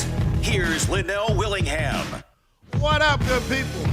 Westwood One Sports Night continues with the youngest in charge, Linnell Willingham, rocking out with you as we take you coast to coast, getting you up to 3 a.m. Eastern time. I told you it was going to get spicy. Top of the midnight hour on the East Coast. Welcome in, welcome in, welcome in. I told you we talk a lot of hoop tonight. On the docket right now, and I'm not trying to be sarcastic when I say that, on the docket is Caitlin Clark in the WNBA. Because earlier today, and I was stunned when I read this headline, Kendra Andrews of ESPN credited with this story. A group of 11 Republican lawmakers led by August Pfluger of Texas sent a letter to WNBA Commissioner Kathy Engelbert on Wednesday demanding that the league take accountability for, quote, multiple attacks against Indiana Fever star Caitlin Clark. And throughout the course of this letter, Clark referred to as the face of the league. Some of this generated fan interest, increased TV ratings. All these things are true. There is no doubting it. I'll argue you till I turn purple in the face. There is no doubting the economic impact that Caitlin Clark has had on the WNBA. Argue with somebody you love. Hopefully that's me. You cannot argue with it. You simply can't. She has been a stimulus package for the W. Now, while I can say that, right, and talk about how great she's been economically, how she's increased the popularity, her game on the floor to me is just as big of a talking point. And that's what I want to get into here at 310-840-4910. First and foremost, your reaction to Congress writing a letter to Kathy Engelbert. Is that not the craziest thing you'd ever heard? I don't want to lead the witness, though. So I'm not even, forget that I said that. Give me your reaction to Congress writing a letter to the commissioner of a pro sports league about the way a certain player is being officiated. I want your natural, shoot it to me raw reaction on that. And then here's what we get into the hoop talk. Has Caitlin Clark led or lived up to her hype in 3 years in the W? Has she lived up to the billing? Because think about the way she was talking about coming out of Iowa, and rightfully so. She deserved it. She deserved it. Like I said, she was on a world tour her senior year. Them tickets was costing you an arm and a leg to go see her on her world tour senior season as she was breaking records. But the way that the conversation around her has changed now that she's a couple of seasons into the W is fascinating. She has gone from hero to villain. Yet the play on the floor, I think, is just as good. Has she lived up to the hype, though? No. I think it's going to be impossible for her to live up to the hype. from a basketball standpoint. From a popularity standpoint, from the stimulus package standpoint, sure, she's lived up to the hype. But from a basketball standpoint, not just yet. She's not even, to me, a top 10 player in the sport right now. But that's a credit to the other really talented women in the W. 310-840-4910 is the number. Your reaction to Congress writing a letter on Caitlin Clark's behalf. And then, two, has she lived up to the hype 3 years into her WNBA career? 310-840-4910 is the number. Let's go to Trevor out in Fort Worth wanting to chime in. Trevor, what's going on, brother? Welcome in to Westwood One Sports Night, man. What you got for us? What's going on? So, man, I just want to say I think Caitlin Clark, man, obviously all that hype coming out of college, but, the real WNBA watchers know that that's going to be hard to live up to, like a LeBron type of hype coming out. But, yeah, I mean, to me, honestly, I don't understand the hate she's getting because, I mean, me, I'd like to compare it to like a John Stockton kind of player, like getting all them buckets and assists, you know what I'm saying? But, like, yeah, I don't know, man. When you say you don't understand the hate that she gets, what do you like? Yes, sir. Elaborate on that for me, man. Because I think I actually understand why she's getting hated on. She's flamboyant. She talks trash. She's arguing with officials. Her body language and the way that she talks trash is why she's disliked by her peers, it feels like. Yeah, you're right. I got my friend right here with me, too. He got some comments, too. So yeah, y'all tag teamed into the show. That's what's up, man. Yes, sir. Hey, look, we don't look, y'all. Y'all sound like some younger brothers, so I'll let you know. We on YouTube as well, man. Sir. Just search Westwood One Sports. All right, Night. Yes, sir. So I personally feel like Caitlin Clark gets overshadowed by a lot more, I'll say, like physically dominant players, a lot of bigger players, and more like dominant pieces. But the reason why I think she's so much like Stockton is because they're both essential to their team's success. Like without the strong guards that get those assists, get those points, you're never going to win. Karl Malone wouldn't be able to do what he did without his guards. Think about like all the great bigs. Almost all of them had good guards around them. Like Shaq even had Kobe. He's not really a guard, but he would always score too. So like all these players, they need a good guard around them. And so you guys think she has lived up to before we let you go, right? You think she has lived up to the hype or no? I think she has. Honestly, she's been producing plenty. And it's a hard thing to do, boys. I appreciate you chiming in. I got to let you run. We got some other people to get to. Hopefully we hear from you soon, man. 310-840-4910. Is that our first tag team? Our first tag team call of the night of the show's history? And I think I've been in a radio in some way, shape, or form for like 10 years. I think that's the only tag team call. I feel bad because the second guy made some really good points, but we don't know the name of the mystery man. Yeah, I know. He just slid in there. We don't know his name. Maybe he's actually Trevor out in Fort Worth. 310-840-4910. What we're chewing on the phones is this. I'm going to keep reading this headline because it's nutty, man. A group of 11 Republican lawmakers led by August Pfluger of Texas sent a letter to WNBA Commissioner Kathy Engelbert demanding that the league take, quote, accountability for multiple attacks against Fever star Caitlin Clark. Your reaction to Congress trying to tell the WNBA's commission what to do? And then has Caitlin Clark, straight up, has she lived up to the hype? I say no because the bar was set so damn high. I say no because of where the bar was set. And the last caller mentioned it. This was LeBron James-like hype. And that's why he's the GOAT, because he actually lived up to the hype.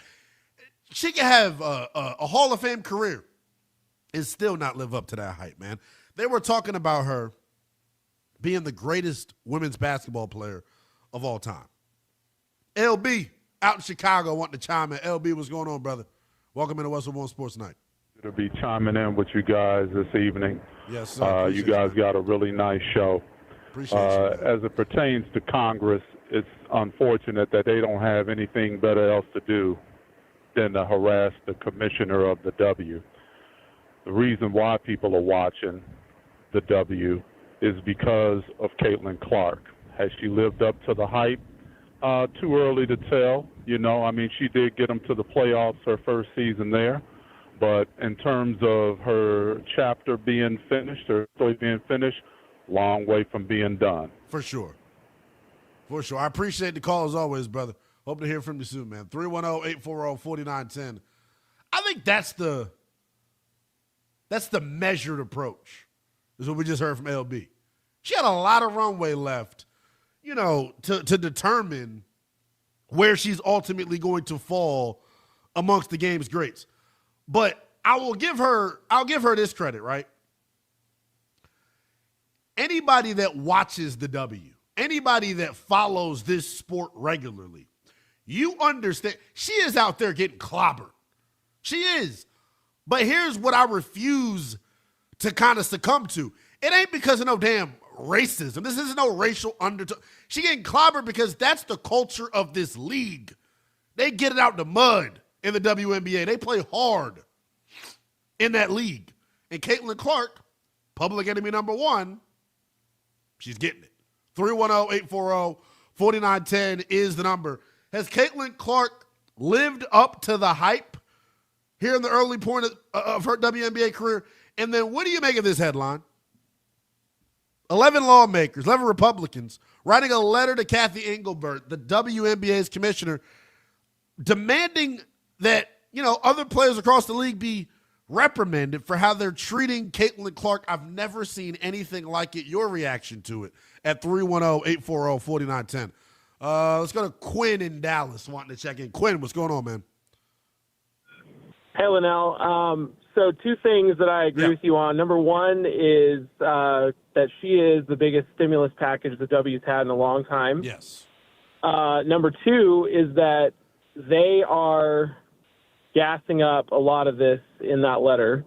Past that, I'm going to have to say I completely disagree that this is any kind of an indication that the WNBA is growing in its scope or influence. I think what this is a bunch of desperate clown lawmakers.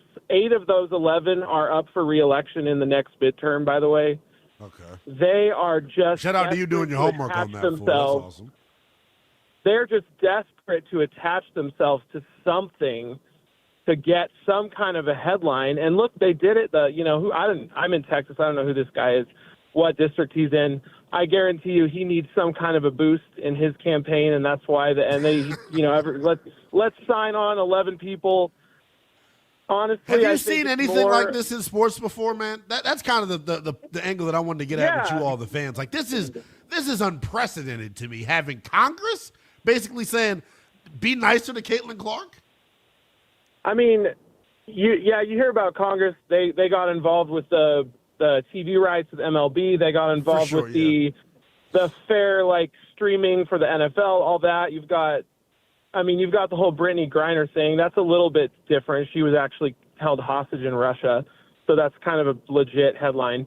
But I just think these are people that are making TikTok videos, walking into certain gendered bathrooms just to try to get attention. You're saying it's a political grab. I appreciate the call, pal. I mean, he was about to go off. He was about to get us canceled, pal. I mean, he's not. He's right, though. He's right. He's not. Grifting is the word that is more commonly used. Thank that kind of. I mean, So you read it, right? You read the letter. Is getting the Department of Justice involved in being nice to a WNBA player the dumbest thing that you could do? Use the Department of Justice for, because it's certainly up there. You could tell.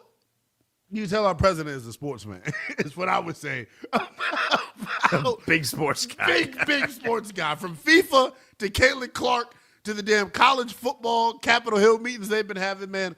This thing is unlike anything I've ever seen in pro sports. If you're just joining us, man, here on Westwood One Sports tonight, welcome in a group of 11 Republican lawmakers led by August Pfluger of Texas sent a letter to WNBA Commissioner Kathy Engelbert earlier this afternoon, demanding that the league take accountability for, quote, multiple attacks against Indiana Fever guard Caitlin Clark, the face of the W. She's been getting her ass kicked in between the lines, though, recently. Some of it has been a little bit questionable, but for Congress to get involved, I don't know, man. Your reaction to Congress trying to get involved, and then straight up, has Caitlin Clark lived up to the hype through 3 years in her WNBA career? Your calls next here on Westwood One Sports Night.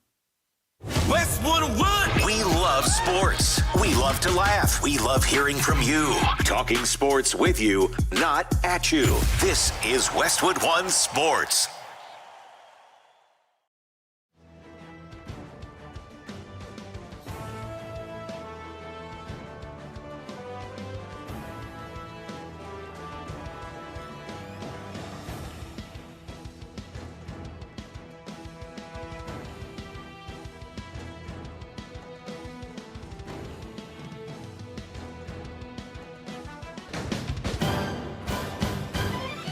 At the tone, the broadcast will begin in 4 minutes, 30 seconds.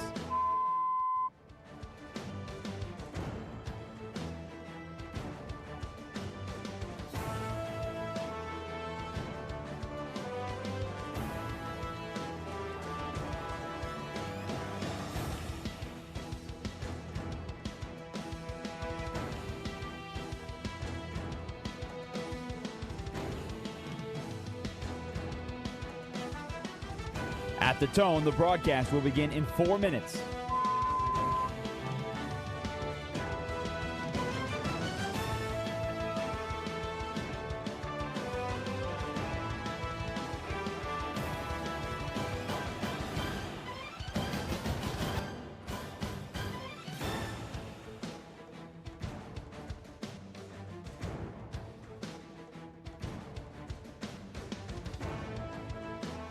At the tone, the broadcast will be in 3 minutes and 30 seconds.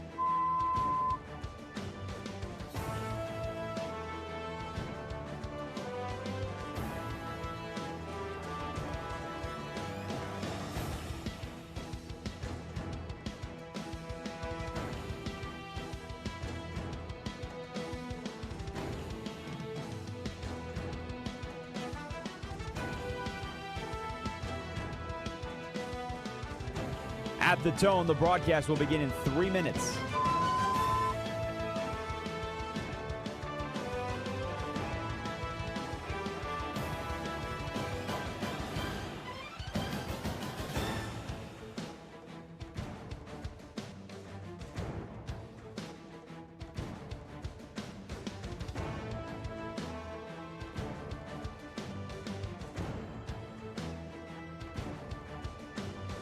At the tone, the broadcast will begin in 2 minutes, 30 seconds.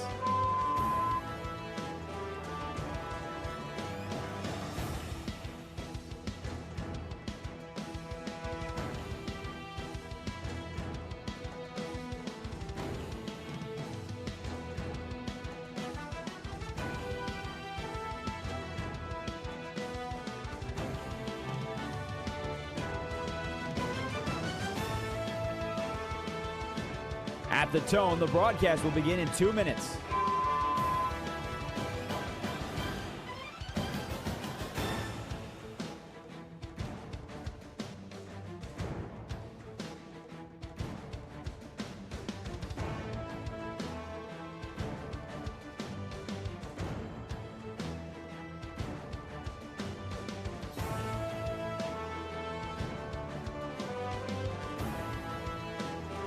At the tone, the broadcast will begin in 1 minute, 30 seconds.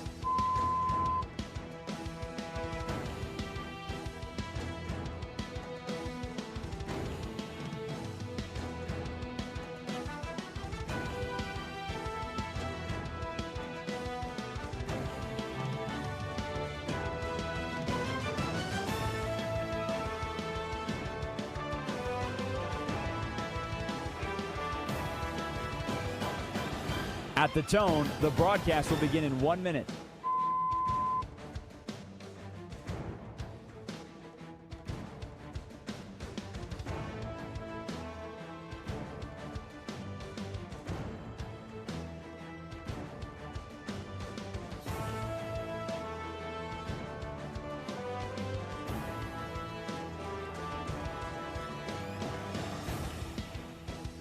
Stations, this is your final time check. At the tone, the broadcast will begin in 30 seconds.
One Sports Night. Here's Linnell Willingham. 310-840-4910 is the number on the talking text line here on Westwood One Sports Night. Linnell Willingham keeping the party moving as we get you up to 3 a.m. Eastern time.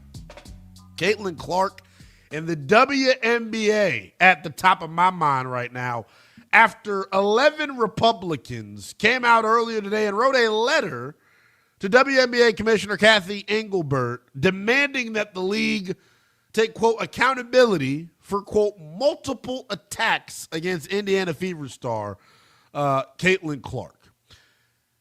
This is another quote from this article, by the way, which I've tweeted out on my X account. It is at NELL_BTP. Quote, if discrimination or retaliation is occurring and creating a hostile work environment, we support any appropriate investigation by the Department of Justice, the Department of Labor, or the Equal Employment Opportunity Commission. If true, such conduct could constitute violations of federal civil rights laws. Is Congress doing too much trying to stick their nose in the WNBA's business? Have you ever heard of anything like this? And then to double click on the actual subject at hand here, talking about Caitlin Clark. Has she lived up to the hype here 3 years in her WNBA career? 310-840-4910. John is calling out in New York, wanting to check in. John, what's going on, man? Welcome into Westwood One Sports Night. Hey, thanks for having me, man. Whether she's lived up to the hype, I guess, not as of now, right? Because the hype was greatest player of all time. She's not yet, we don't know if she ever will be, but she's not yet the greatest player of all time. Well, she's not even on that. But here's the thing. I'll help you out here. She's not even on that trajectory. So, well, yeah. So, I mean, I don't know. I'm not a WNBA, great player, though. Fan. Yeah, great player. Arguably, listen, ESPN ranks her third, whatever. She's, contrary to what her haters say, she is a top 5 or 10 player right now, and she could become the best player, at least among her peers. Now, that being said, and the Congress, I'll touch on that quickly. Obviously, there's an expression, there's nothing more dangerous than getting between a congressman and a camera, right? Same thing applies to a website or a tweet or whatever. They like to attach their names to high-profile issues, sure, whether they have anything to do with it or not. So I agree that that's crazy. Well, that maybe not crazy. It's expected, but it's it is what it is. It's not. They're not. Do you think this helps or hurts Caitlin Clark in terms of the behavior that she's receiving, or the treatment that she's receiving? I think it hurts her. I think it might. I think you thought she was getting clobbered before Congress wrote this letter. You wait till now. She'll be getting clotheslined from hell. It depends. I think the congressmen and the people who are sort of her defenders are trying to influence the league, right? They want the league, and there's no question the league has been, meaning Kathy Engelbert and others, the league has been incredibly incompetent, in my opinion, with how they've handled her. They have the golden goose, whether she's the greatest player of all time or merely you have the golden goose, but you don't have to bend the rules for her either, though. And I'm gonna let you run because we got to get to some other calls. But I appreciate the call. 310-840-4910. So here's what I'll say, right? Is she being picked on by her peers? I think you could say so. The fouling isn't, to me, why I feel she's being picked on. This reason right here is why, to me, she's getting picked on. An example of how she's getting picked on by her peers. And they're jealous. We know what it is. 85 WNBA players voted Caitlin Clark as the 11th best guard in the WNBA. It's laughable. Third in scoring, second in assists, and she's the star of the team that has the best record in the Eastern Conference. Ridiculous and embarrassing for the WNBA that some of its players are holding personal gripes against one Caitlin Clark. I'm good at talking about the WNBA. You know who's better? Hall of Famer and WNBA legend Candace Parker. She had this to say about Caitlin Clark being voted as the 11th best guard by her peers. I wholeheartedly believe that there needs to be some rules with the WNBA players because this is getting out of hand. Caitlin Clark voted 11th best guard by WNBA players. That's crazy. Kelsey Plum finished 12th in player rank, but she be percolating all over your defense. You be chasing her downhill off screen. It's unserious work. It's kind of It's kind of crazy. Like I It's wholeheartedly unserious work. I think people need to look at themselves in the mirror and realize, like, man, you got some insecurities if you sitting down and putting Caitlin Clark as the 11th best guard. I think it's crazy work. It honestly is. And shout out to Candace Parker, because her voice matters in the space, coming out and saying it. Because I think some people are saying, well, she is the 11th best guard. Come on now. Now, the crazy part about the dialogue we have around the W is a lot of people don't watch every game. I don't watch a lot of games of the W, but I watch a fair amount. I watch more WNBA games than I do baseball games. So that's kind of telling you something about me, right? It's a physical sport. It is, man. Those women are gritty. They're tough. They're fearless. So her getting fouled hard, I think it's just the culture of the sport. But the idea, though, that she's not amongst the best players in the league, I think is kind of laughable. And the WNBA as a league has missed a marketing opportunity. Like, whenever you see posters for this sport, she's not in the front of it. It's someone else. So it's weird. Jayson is in Maryland, wanting to check in. Jayson, what's going on, man? How you doing, my man? Linnell, what's going on? What's going on, man? How you doing? Great, man, great. So I love that you're talking about this topic. I don't think it gets talked about enough. Like you, man, I love basketball. I had to be honest with you. There are times where I actually like some WNBA games better than NBA games because I hate iso ball, and that's not what happens in the WNBA. No. So, it's almost like watching Princeton play, and I like watching Princeton play. Has she lived up to the hype? I think she's trending in the right way. I think she is an awesome player. She's kind of a bit of a liability on defense. But offensively, she's one of the best 5 players in the league offensively. Yes. Defensively, she's not there. I actually think Linnell, and I think I said this to you before, I actually think she's a better passer than a shooter. And I love how she's a scolding hot take, but I know what you mean, though. Look, this is the other thing that people don't get. She's this lights-out three-point shooter, or renowned as that. She's shooting 33% from the three-point line. Yeah. That's not great. There's something going on with her stroke. I don't know if it's her back or her arms, but there's something going on with her stroke. But to answer the question about Congress, it is incredibly insane to me. And by the way, nobody did this for Jordan when Detroit was kicking his tail. Nobody did this for Jordan. Could you imagine? I do think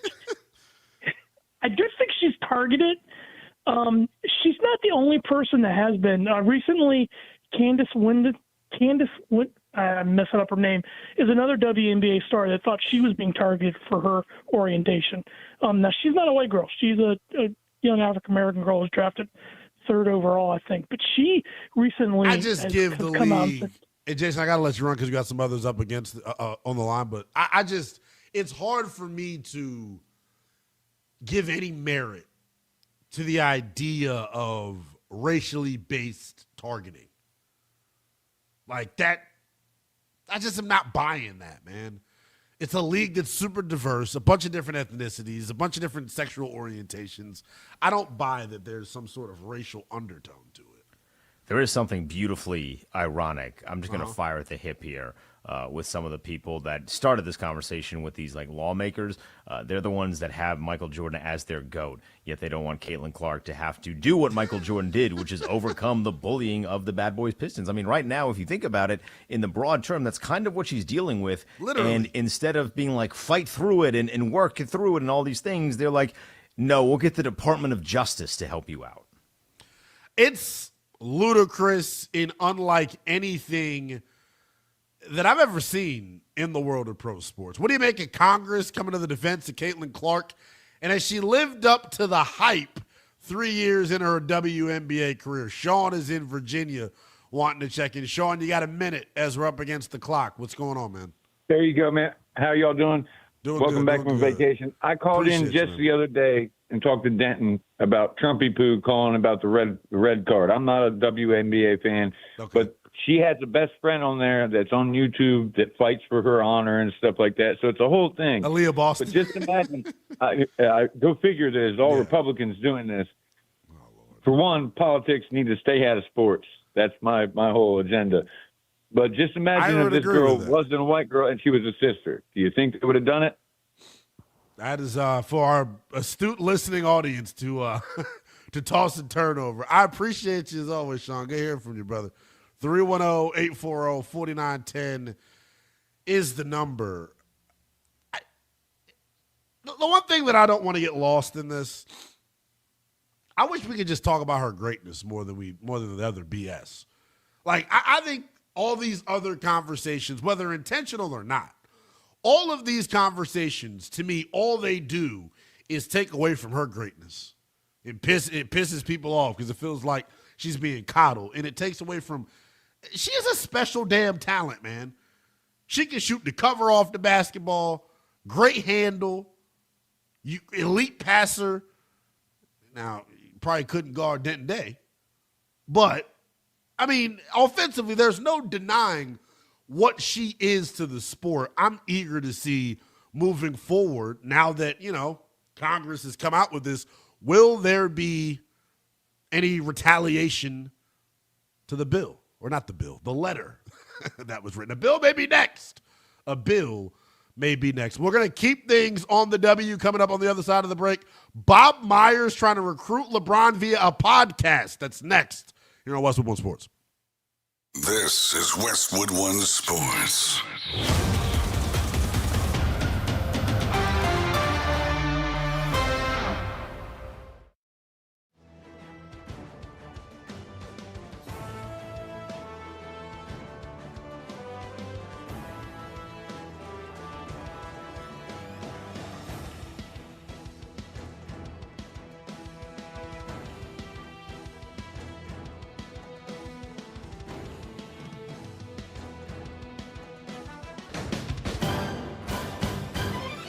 At the tone, the broadcast will begin in 4 minutes, 30 seconds.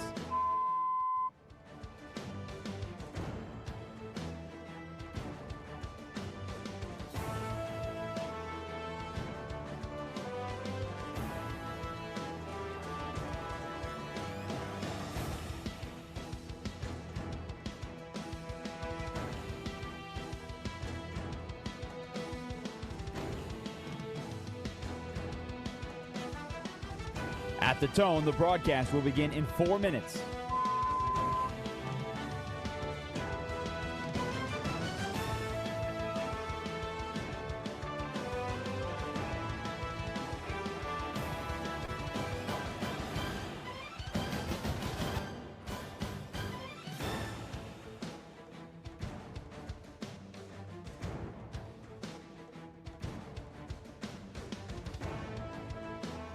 At the tone, the broadcast will begin in 3 minutes and 30 seconds.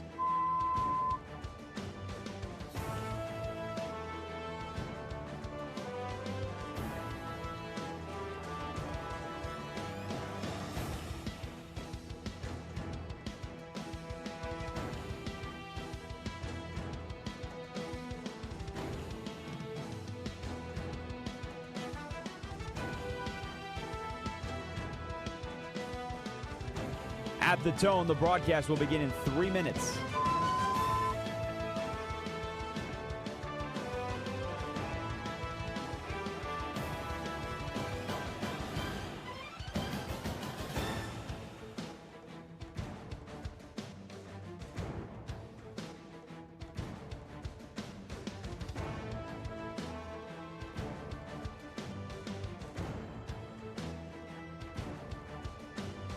At the tone, the broadcast will begin in 2 minutes, 30 seconds.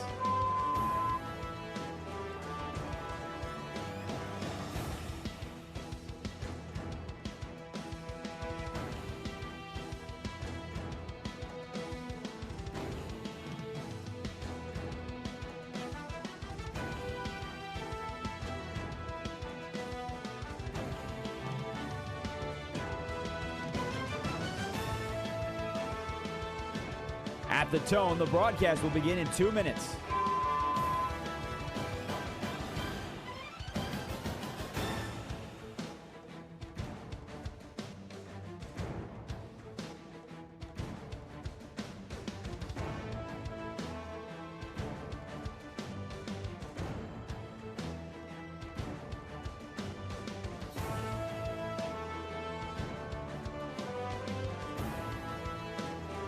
At the tone, the broadcast will begin in 1 minute, 30 seconds.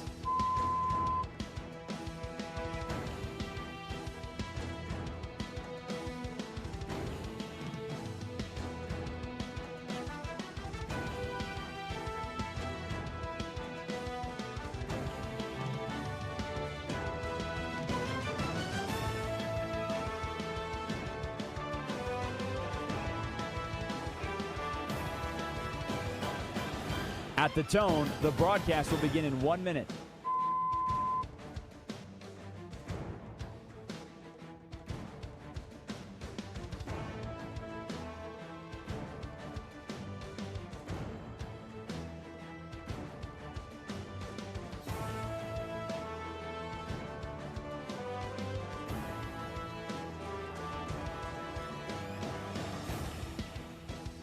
Stations, this is your final time check. At the tone, the broadcast will begin in 30 seconds.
This is Westwood One Sports Night. Here's Linnell Willingham. What up, LA? As we welcome our Los Angeles audience here on Westwood One Sports Night with the youngest in charge, Linnell Willingham. I will steer you up to 3 a.m. Eastern time as we keep the party moving. First show back from vacation, so I didn't go anywhere. So I couldn't bring you back a souvenir. I've basically been in the house the whole time.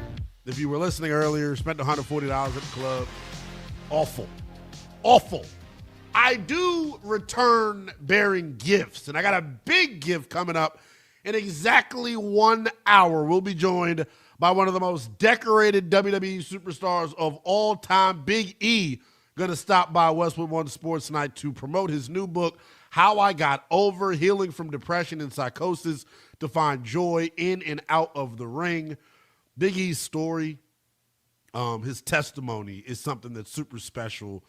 Can't wait for you all to get some insight into that conversation, part of that conversation a little bit later on. You can get the conversation in its entirety on our YouTube channel. Just search Westwood One Sports Night. Went for damn near an hour with the big fella. All types of topics touched with that, man. Almost got teared up again, man. Just a special, special conversation coming up in exactly 59 minutes. We were having a special conversation on the phones when it comes to the WNBA, a sport that you all know I think has a massive opportunity, right? This is almost like their probation period, right, in terms of the WNBA.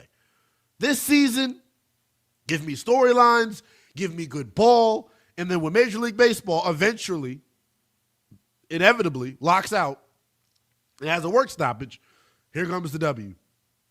Sweeping in next year with their new extended schedule, raking up all that new TV money, and flipping Major League Baseball fans to WNBA fans. That's my little pipe dream that I have for the summer of 2027. 310-840-4910. And for just now joining us, we're going to get into LeBron James coming up here in a second. But I want to wrap up. We got a couple more calls on this before we move on to King James and Bob Myers, Rich Paul, a bunch of mess as NBA free agency continues. A group of 11 Republican lawmakers led by August Pfluger of Texas sent a letter to WNBA Commissioner Kathy Engelbert on Wednesday demanding that the league take, quote, accountability for, quote, multiple attacks against Indiana Fever star guard Caitlin Clark. The lawmakers suggesting that, discrimination and retaliation is occurring, and potentially they're accusing, the W of being a hostile work environment. One, have you ever heard Congress get involved with a pro sport to this extent? Your reaction to that on its surface. And then two, when it comes to Caitlin Clark, putting her under the microscope, has she lived up to the hype here 3 years into her WNBA career? Ken calling out from the Peach State in Atlanta, wanting to chime in. What's going on, Ken? Yes, thank you for taking my call. Yes, I just sir. wanted to start off by saying that I've been a WNBA fan for 20 years, since 2020, and an NBA fan. So I watch year-round both leagues. So I'm knowledgeable about it, have my favorite players in both leagues. But just to sound off on, has she lived up to the hype in the league? I personally don't think so. There are growing pains, that what she's gone through, especially this year.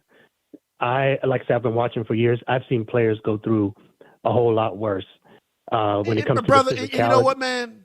Ken, I'm glad that you brought that perspective. I don't know how long you've been listening to this, but I tried to say earlier.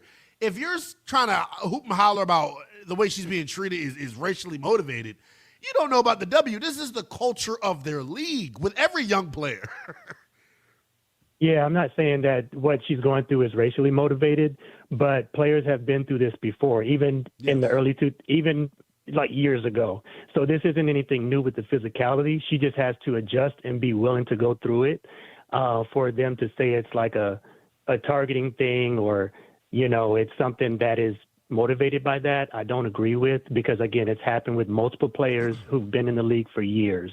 So I think it's a little bit more magnified because I think the expectation for her, I go to a lot of games. I've been to finals, playoffs, regular season games. And what I've heard the last 3 years is that since she's been in the league, she's kind of saved the brand and kind of, brought more eyes to the game, which I think is true. 100%. She has a unique skill set. She can shoot from a distance that normal players in the league, most players cannot shoot from. But I think a caller earlier touched on it. Every player has their improvement. Her defense could work, could use the improvement. She has a lot of turnovers. Not to say great players don't have that. So there's pluses and minuses to her game. But, to say that she's saved the game or that what she's been through, other players have not been through. It's it's overstated. It's a stretch. It's a stretch. Ken, I appreciate you chiming in as always, my man. I hope to hear from you soon, pal. 310-840-4910. Let's move on from a crazy WNBA story to an even crazier NBA story. This is the summer of LeBron James. He announced last week that him and the Lakers were donezo, and he was playing the field once again. And now everyone's doing their, best, job to recruit him and sell him on why he should sign with your, respective franchise. And I expect, just based off of the talent level of LeBron, you expect everybody who's anybody to be involved in his recruitment. Here's the other thing I'll say. Because of the level of player that we're talking about, I think if you're a team, you have to be unique with your presentation. This is LeBron James that we're talking about. Pull out all the stops. I know how it is on the dating scene. Fellas, there's some women that you're not going to do the rose petals in the hotel for. You know what I'm saying? Women out there. There's some men, you're not buying him no cologne. You take him how he smells just because that's how you roll. With LeBron, you're dropping the rose petals. You're getting a bouquet of flowers. You're doing everything you need to do to secure his services. And I don't expect there to be any stones left unturned in terms of them, talking about NBA teams, trying to acquire one LeBron James. With that being said, Bob Myers, who is a high-ranking official in the front office of the Philadelphia 76ers, he took the full court press of LeBron James to a whole new extent. Can you say NBA free agency in the year of our Lord 2026? Bob Myers, the architect of the Dynasty Warriors, now in Philadelphia. He helped hire their next general manager. He went on Rich Paul and Max Kellerman's podcast to chop it up. About what, Linnell? Why LeBron should go to the Sixers. If he was here, I'd say I honestly believe this is your best chance to win. You have to decide all the other things that are equally important because it's his life, right? He has to play. He has to face the scrutiny of his decision. Half the people will say you should have done this or should have done that, and they'll criticize him for whatever, which is his life. So he's been through all that. What I would just say is, if it's about winning, and that let's talk about this team because you can win here in Philadelphia. I was stunned. I respect the game, though. Get ball, no ball, man. I done went some very unique routes to get the attention of women, so I get it, man. Like, the shooter's gonna shoot. I understand it, Bob Myers. You're doing what you got to do to secure the services of LeGoat James. I get it. This is taking LeBron, if he ain't already the GOAT, and he is in my eyes, to have a general manager go on your agent's podcast in front of the whole damn world to tell you why they want you, there's levels to this, man. There's levels to this. Y'all GOAT retired, went and played baseball, pretending like he was good. My GOAT continues to play and is being recruited in an unprecedented fashion. It got me thinking, though. I'm going to go back to the phones on this, see how creative you all can get. 310-840-4910. Let's play a game here tonight, here in this 1 o'clock hour on Westwood One Sports Night on the East Coast. You know what the game is called, ladies and gents? Pay very close attention. The game is called, What Would You Do for LeBron? Dun, dun, dun. What would you do to have LeBron James on your basketball team? And then your reaction to Bob Myers recruiting LeBron via Rich Paul's podcast, 310-840-4910. I love the hustle. I do.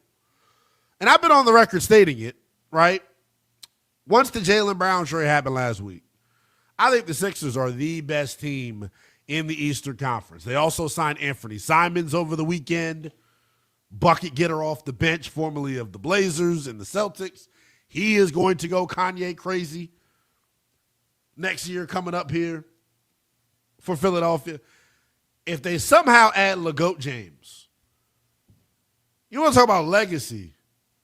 Playing for a storied franchise like the Sixers that is so rich in tradition, in history, plenty of reason, in my opinion, plenty of reason for LeBron James to want to take his talents to Philadelphia. I think if LeBron was to join the Sixers, they would be the hands-down favorite to win the finals. If LeBron ends up in Philly, they will win the title. Book it. LeBron, VJ Max, Malcolm X, Jaylen Brown. You can literally have it your way with the Sixers. They can beat you at all three levels. I would love that group if they were able to take LeBron. And LeBron, LeGoat, if you're out there listening, driving around in Akron, brother, you got to respect the hustle. You got to respect the hustle, right? Even if you don't want to really go to Philly. You got to take him serious because for Bob Myers to go simp out on the air that way, on a live podcast in front of the whole world with no shame in his game, they want you bad in Philadelphia. I know you want to go team up with Steph Curry and your buddy Draymond. You're not winning a championship in Golden State, LeBron. LeGoat, I sit up here, I put my reputation on the line for you week in and week out. They've even come up with a new orientation for me. They call me bronze-sexual as a result of you, my friend. Make the right decision. And that decision, to me, is going to Philadelphia at this point. Win the title. Go be the guy. But Bob Myers recruiting A GM, well, he's not a GM technically. He's an advisor. He hired the GM. Let me use my proper terminology here.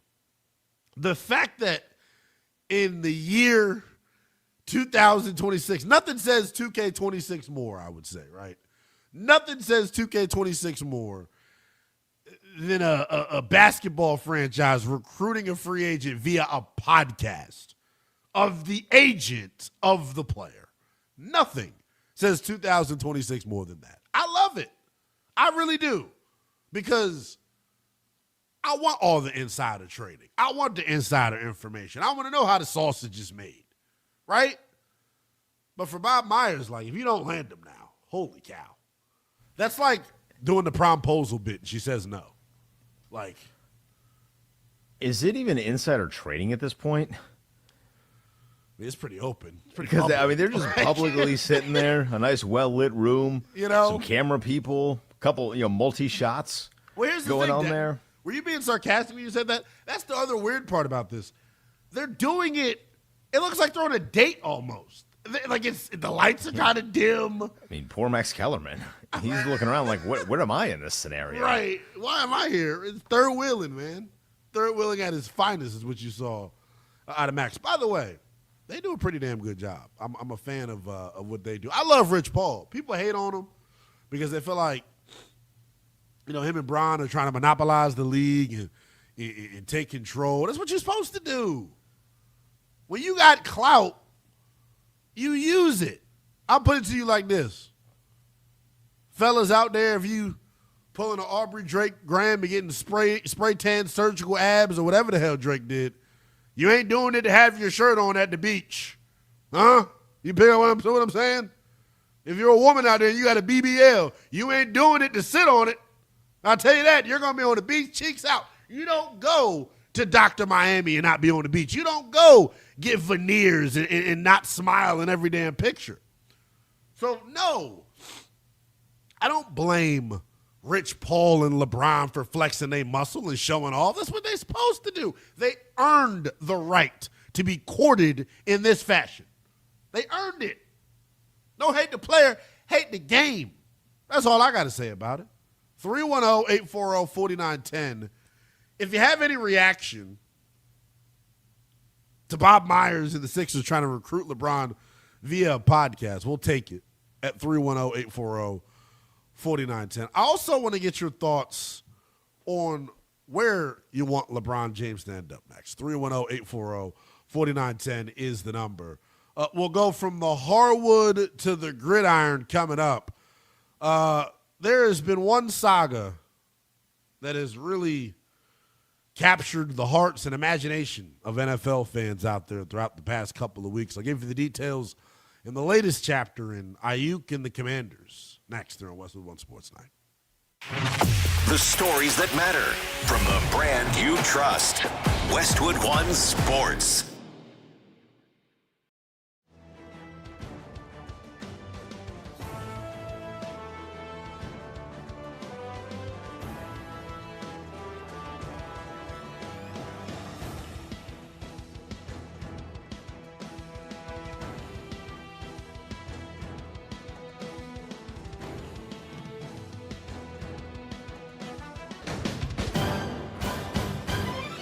At the tone, the broadcast will begin in 4 minutes, 30 seconds.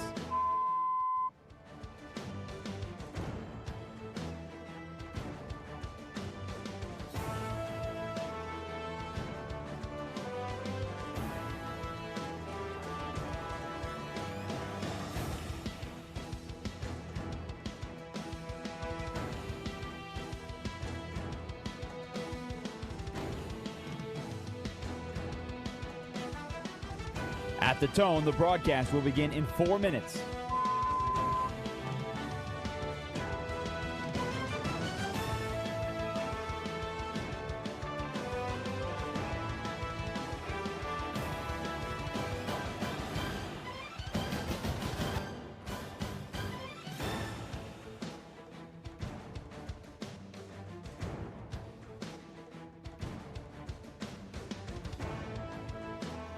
At the tone, the broadcast will be in 3 minutes and 30 seconds.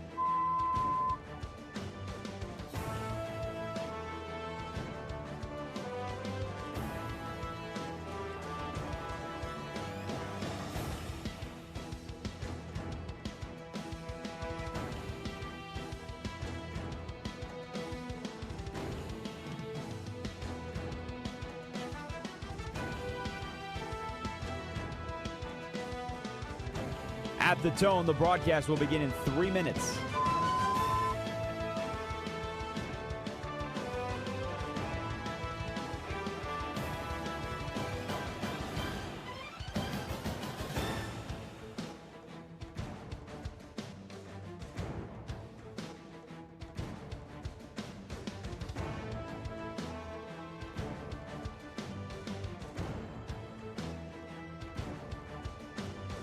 At the tone, the broadcast will begin in 2 minutes, 30 seconds.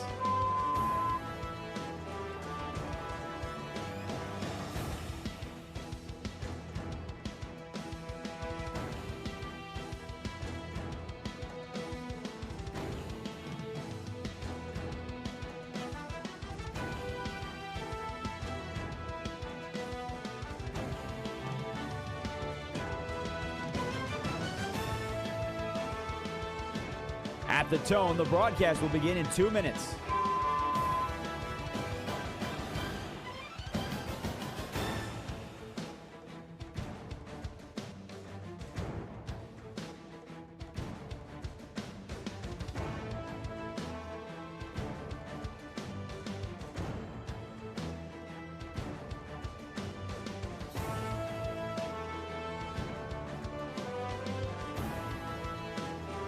At the tone, the broadcast will begin in 1 minute, 30 seconds.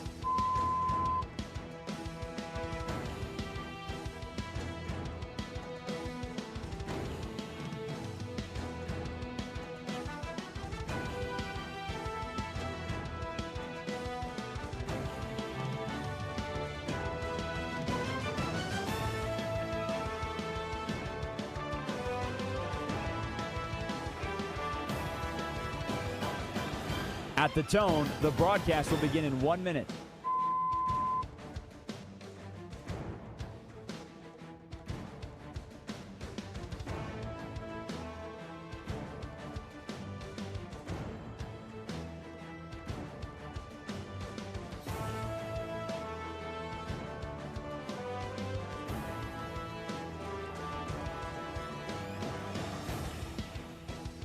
Stations, this is your final time check. At the tone, the broadcast will begin in 30 seconds.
This is Westwood One Sports Night.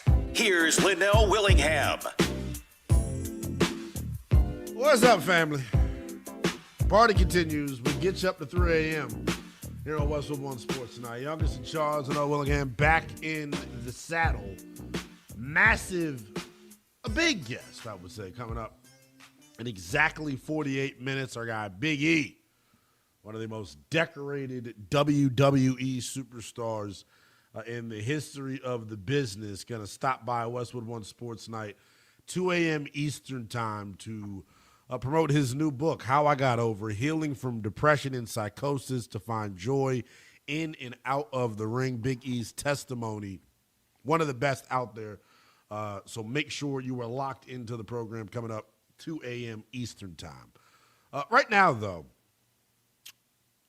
I want to talk about something that, if I'm being honest, I have no interest in talking about, if I'm being frank.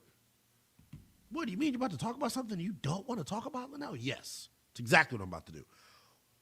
It's not that I don't want to talk about this. I would say I'm tired of talking about this. If you're watching on the YouTube stream, you see my background. It's filled with burgundy and gold. It's no surprise. It's no questioning what football team I root for on a week-in, week-out basis. I bleed burgundy and gold. I love the Commanders. The Commanders all offseason have been dealing with this Brandon Aiyuk saga.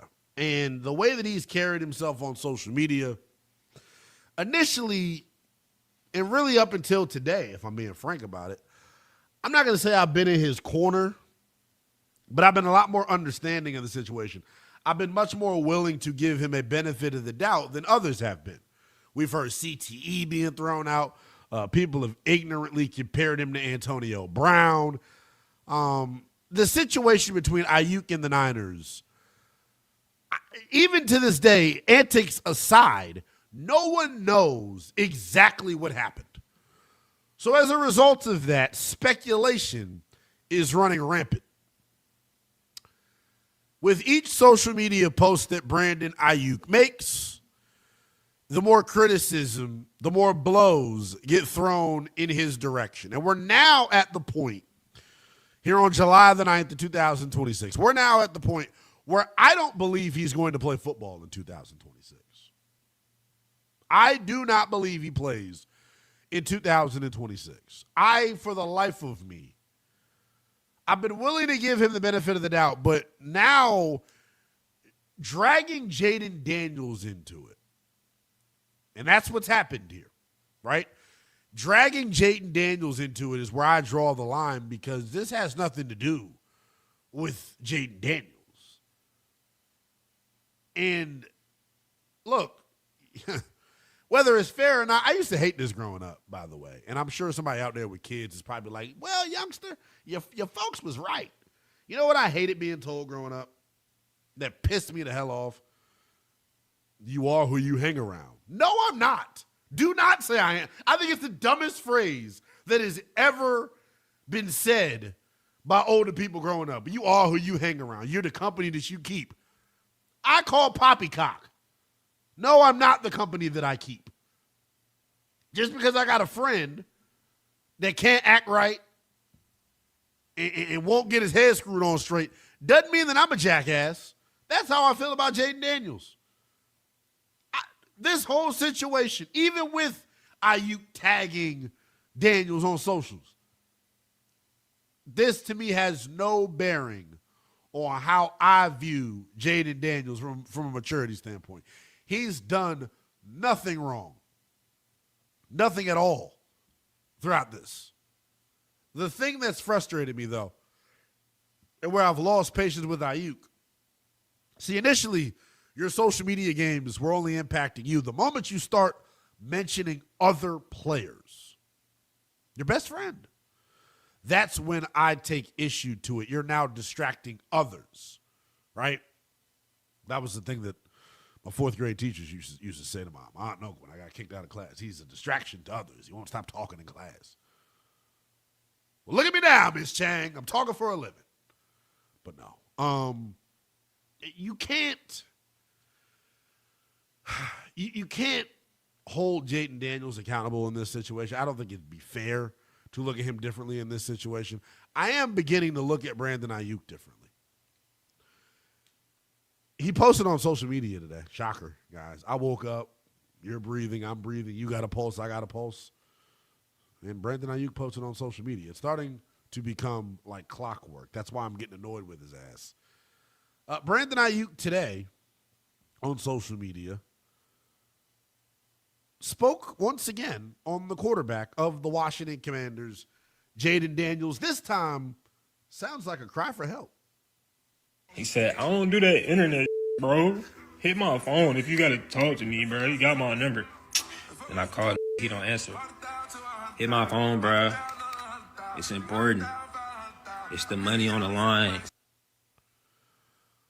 I got friends. Y'all got friends. Hell, we're friends, right? Here on Westwood One Sports Night. Depending on the closeness of your friends, you could get some jokes off that you couldn't get off to everybody. You know what I'm saying? Like there are jokes there are jokes that I could say to Denton that I probably couldn't say to Josh, if we're being frank. Just based off of I've known Denton for a while. I haven't known Josh that long. As far as Aiyuk and Jayden Daniels is concerned, their friendship, because that has been put under the microscope here. Do I believe it's been compromised? Do I believe there is real friction between the two? To me, the jury is still out. I don't believe that.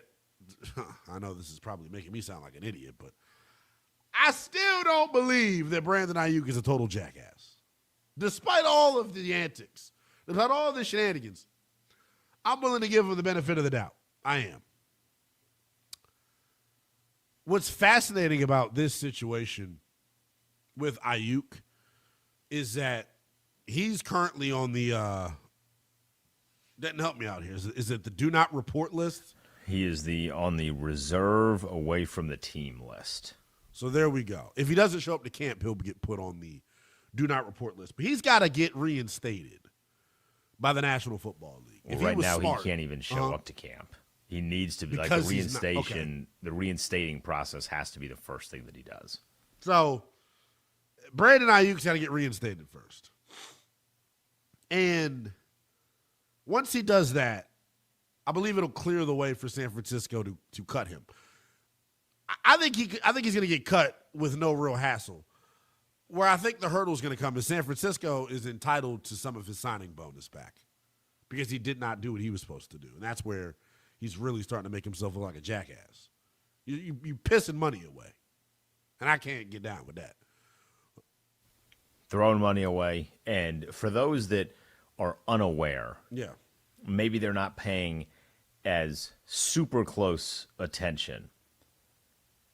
The belief is that he is in Virginia. He ain't staying somewhere cheap. He in a big house with a nice view. You see it in some of the videos. I mean, in one of the videos weeks ago, because this has been a long process, there's a multitude of college degrees on the wall because whoever owns the house, I think he's Airbnb-ing it, renting it, whatever, whoever owns the house probably has a bunch of honorary doctorates from somewhere. He's staying in one of the most wealthy areas in the country. And then complaining on Instagram about being held captive and the money running low. Speaking of that, let's hear from Brandon Aiyuk because he did more than just criticize his dream quarterback, ironically enough. Did more than that today. Aiyuk claiming that he's being held captive. They be like, BA and his social media antics. Well, I gotta get paid somehow because the employer holding me captive without pay. At least social media paying. I'll tell y'all what. I get a job back in the NFL, man. I'm still gonna be on my social media. So that last line right there let me know is cut. Just how, like, when you text WYD and she responds NUN, you know at that point, she is no longer for you, brother. Brandon Aiyuk saying, if I get the chance to play in the NFL again, how the tone has changed, ladies and gentlemen. It went from I'm playing for the Commanders coming up this fall to if I get to play again, if they give me the opportunity to lace up my cleats once more, I'll be such a good boy. But I'll still do my social media antics. He is hilarious, dog, if I'm being real. Things are so bad he's British now. Oh, he's a small British child.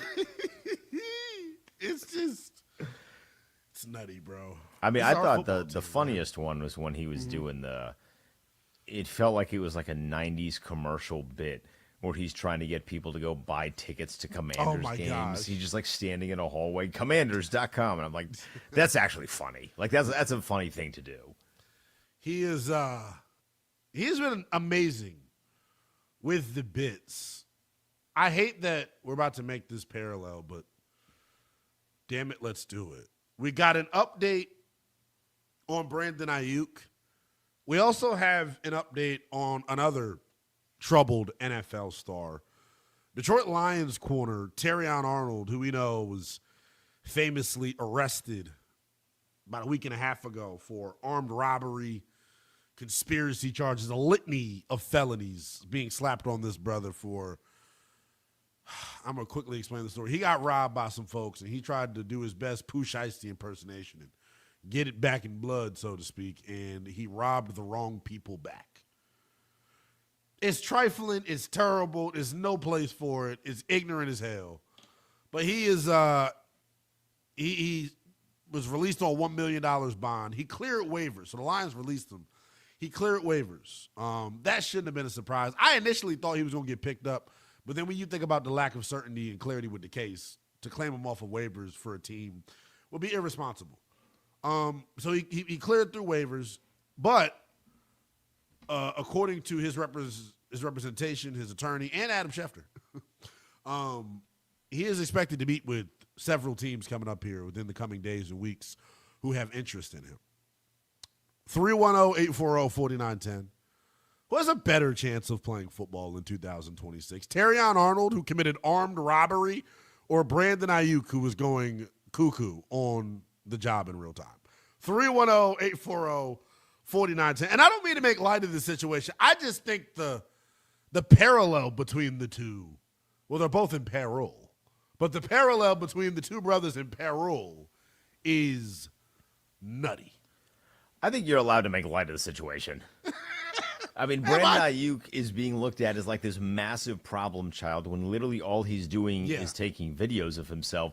And Terrion Arnold lived out Lil Wayne's Mona Lisa in real time. And NFL teams are like, okay, but hear me out, though. Bro, it is the craziest thing. Because, like, yeah, as D-Day just put it, like, listen, it's like when you bring a chick around the fam and Shorty's got bright red hair, clown shoes on, but she's so sweet. 310-840-4910. Who has a better chance of playing football in 2026? Terrion Arnold, who is currently facing several felonies in the state of Florida, if I'm not mistaken, or Brandon Aiyuk, who is just tripping on social media, begging for his best friend's team to sign him. 310-840-4910 is the number on that. As far as Terrion goes, and not to make light of that situation, but we kind of have to. As far as Terrion goes, the thing that sucks about this for him, not that Brandon Ayuk's not a good player. Terrion Arnold's like that. Terrion Arnold can play. I think Terrion Arnold's one of the best young corners in football. I'm stunned. But here's the other thing, though, and I guess when Brandon Aiyuk does what he's supposed to do, I think teams will take a chance on him. Somebody's going to give him a vet minimum. He's too good. And to me, that's the moral of the story with the Terrion Arnold situation. He's too good. He's too good for this to be like a scenario where he doesn't receive a second chance. Speaking of chance, let's go to Chance in Alabama. Wanting to check in. Chance, what's going on, brother? What you got for us, man? Man, speaking of Terrion Arnold, man, a lot of Alabama guys, it seems like once they get out from Nick Saban, they have a little bit of trouble once they enter the league. That's what happens, man. It's the same thing. It's the same thing with parents who raise their kids in fear. Nick Saban coaches fear into his kids. If you're a parent that raised your kid in fear, they out here tripping. Just like Nick Saban. Yeah, they get out of the coop, so to speak, and they go crazy. One quick thing before I get to my point. I somewhat agree with you that you're not who you hang around with, but who you associate with will rub off on you. There's actually a quote in the Bible. My mom used to say it to me all the time. She said, "Bad association spoils useful habits." And I never swore, so I hung around people who swore. Bad association? Bad association spoils useful habits. Do you know where that comes from? Is that Ecclesiastes? Is that what is it? I'd have to ask my mom. She's the religious one. But it's basically you hang around people who do negative things, it's going to rub off on you. But anyways, unfortunately, I'd love to say Aiyuk has a better chance of playing, but I think this league is crazy. Terrion Arnold may have a better chance, and this is why. Aiyuk committed the ultimate sin. other than taking a knee like Kaepernick. He talked bad about his team in public on social media. You cannot do that because he goes to another team and something happens wrong and he blasts him on social media or whatever. No one wants to take that. No one wants their dirty laundry aired out. That's the number one no. You cannot do that. And he's a darn good player. He's probably, if you had him on your team and you had a good number one, he'd be a great number two.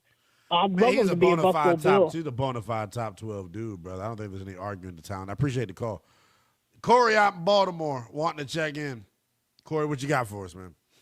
What up, big dude? How you feeling, man? Feeling good, brother. Good to hear from you, man. Yeah. But, I fought the 49ers and Brandon Aiyuk, man. First of all, I think it was a problem anyway when he tried to get the big contracts. But they knew it. And they still signed him to that contract. That's why they gave him all that money up front.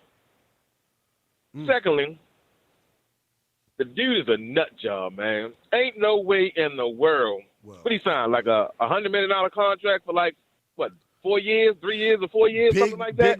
Big money guaranteed, and he's shown it doesn't mean much to him. So you leaving money on the table. I don't care about if you don't have any guarantees. See, this guaranteed money type stuff, man, that's what get them. They gave you everything up front. So now you're seeing why receivers are signing this big money, and now it's like you want more money. You know what I'm saying? Like, dude, you had two good seasons to me. You had 2 good seasons, and they signed you. You know what I'm saying? You cried wolf and you got signed, you know? And now it's like you want more. So my thing is, why not just report to the people and go from there? You just on social media just going ham, man. I'm like, dude, what are you doing, dog? The way he's acting, I honestly can't believe it. Yeah, it's crazy, man. And then on top of that, the 49ers, man. I mean, at some point, you know that the dude is a nut job. Well, now at this point, I see what they're doing. If they're trying to get their money back, they're going to have a case against him where he's going to have to pay them back. You can get your money back, but at the same token, like, weigh your options, man. What can you get for this dude, man? You know what I'm saying? Nobody's giving you anything. That's the problem. If someone was willing to offer if they would offer like a Smith machine out of their damn weight gym, they wouldn't get it. Brandon Aiyuk still. Man, that dude is a nut job, and I don't know what's going on, but I think Terrion Arnold, man, I think he got a better chance, man, and him too, man. I can't believe that's dude. Dude, man, like, see, this is the thing about them cats, man. Like, you know, you guys have made it, so why put yourself in a position where as though you know you're going to go back in the hood and get robbed, man. It's like silly, but look, man, you know how – but everybody – I resonate with the story because, man, it's you hear pro athletes talk about it all the time, and I appreciate the call, Corey. It is hard to just separate yourselves from the people that helped you get to where you're at. How many of them dudes that Terrion was hanging with was probably out there throwing him the football as he's doing DB drills? Maybe they ain't had the skill, but Terrion did. He was a breadwinner. He was the one that had the secret sauce. This idea that you're just supposed to be able to easily cut your friends off, I think is wishful thinking for those folks out there that look at these athletes and go, oh, you're from the struggle, but you made it out. Yeah, it ain't. It's easier to make it out than it is to cut people off, is what I would say. 310-840-4910. Who's got a better chance of playing football in 2026? Terrion Arnold or Brandon Aiyuk? 310-840-4910. I learned something new about myself over the course of my vacation, and we got an explanation from Brad Stevens on why the hell they traded Jaylen Brown. All that and more comes your way next on Westwood One Sports Night. While you're dodging the heat this summer, stay cool with the latest sports news. Download the Westwood One Sports app and listen anytime. Oh, and don't forget the sunscreen. Westwood One Sports.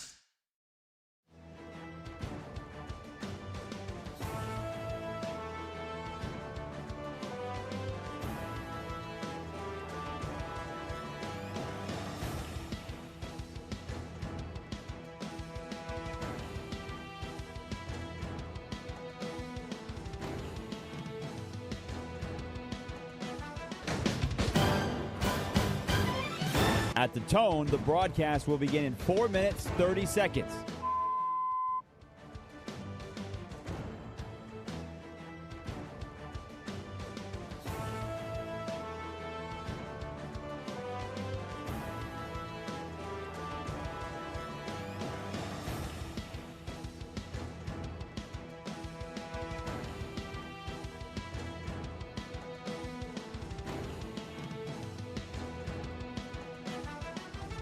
At the tone, the broadcast will begin in 4 minutes.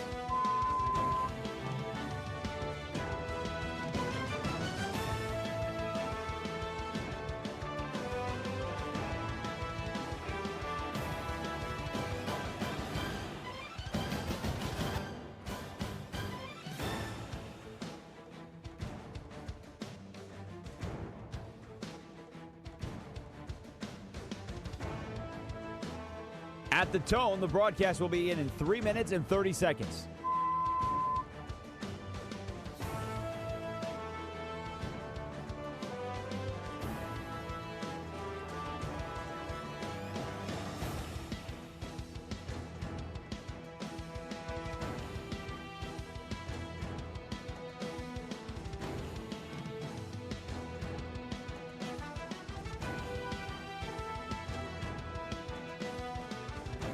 At the tone, the broadcast will begin in 3 minutes.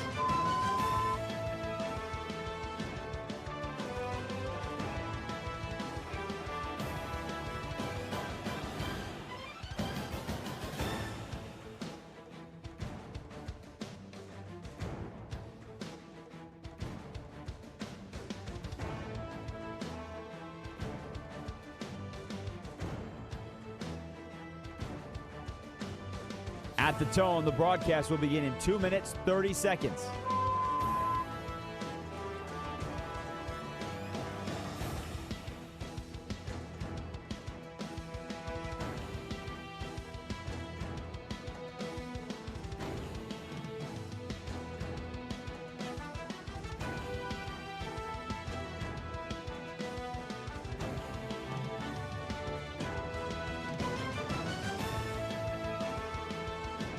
At the tone, the broadcast will begin in 2 minutes.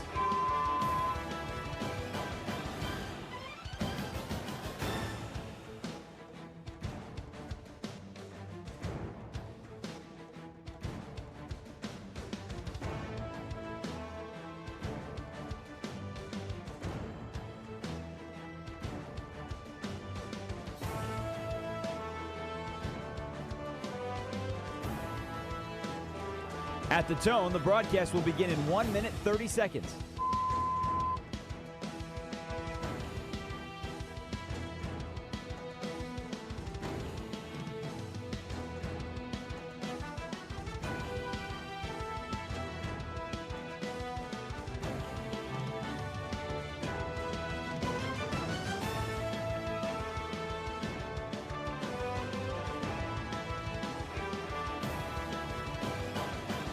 At the tone, the broadcast will begin in 1 minute.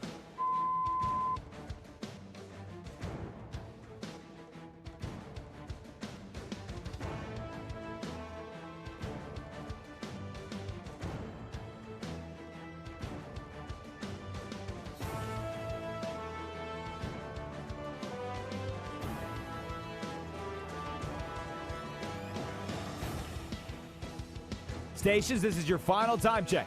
At the tone, the broadcast will begin in 30 seconds.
This is Westwood One Sports Night.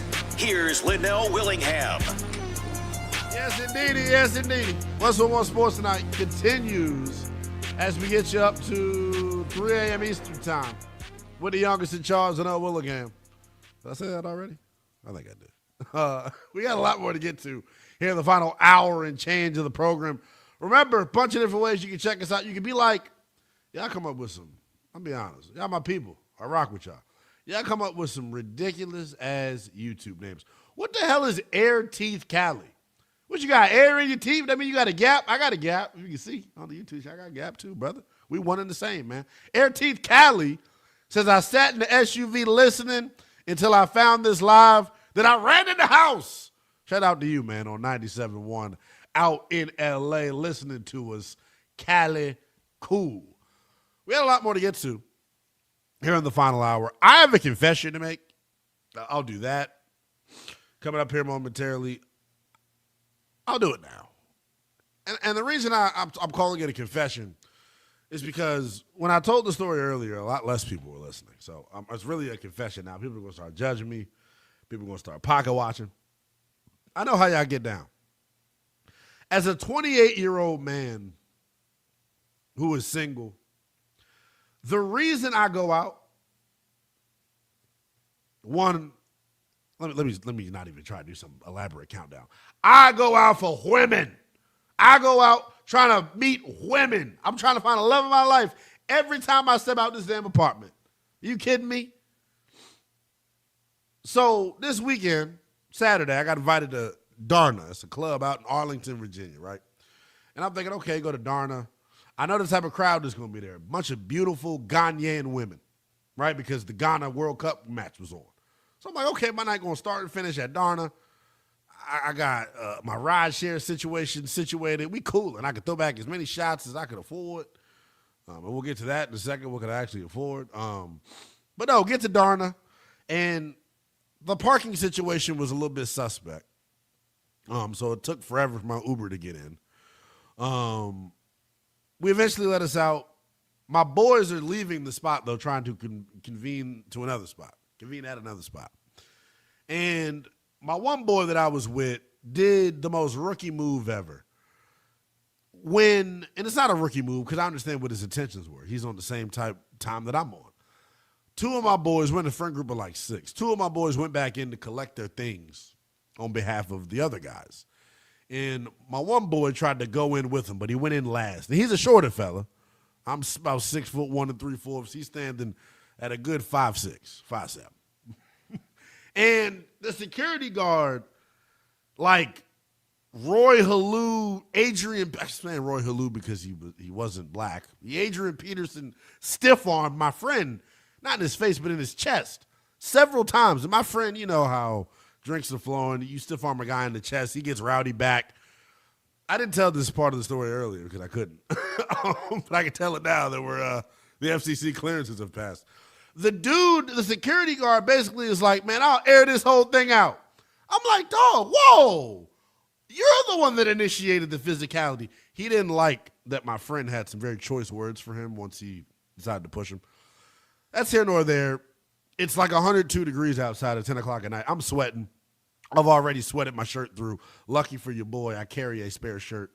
I'm prepared when I go outside. You don't find your wife sweaty. I'll tell you that. You find your wife with a spare shirt. So I keep my spare shirt on me. You know what I'm saying? I never go outside in the summertime with no spare shirt.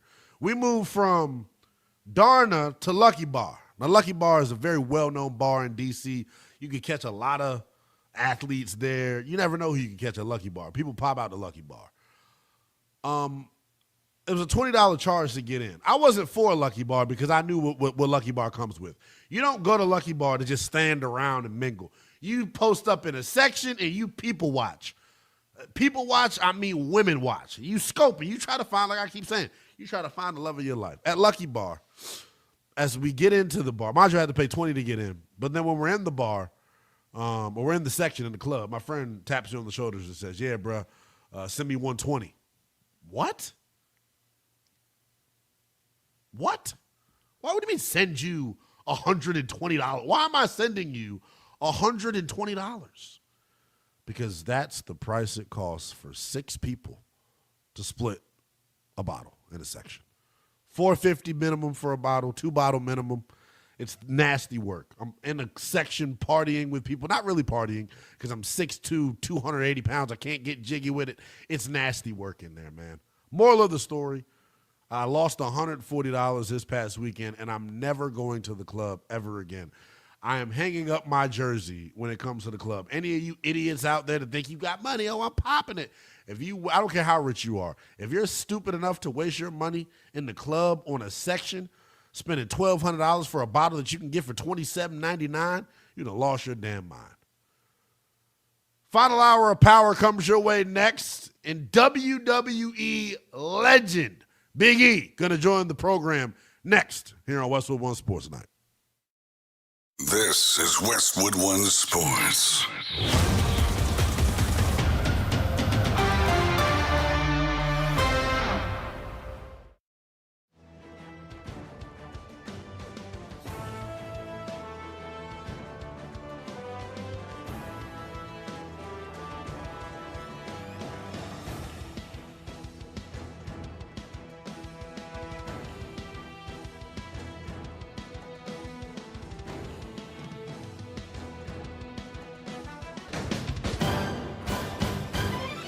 At the tone, the broadcast will begin in 4 minutes, 30 seconds.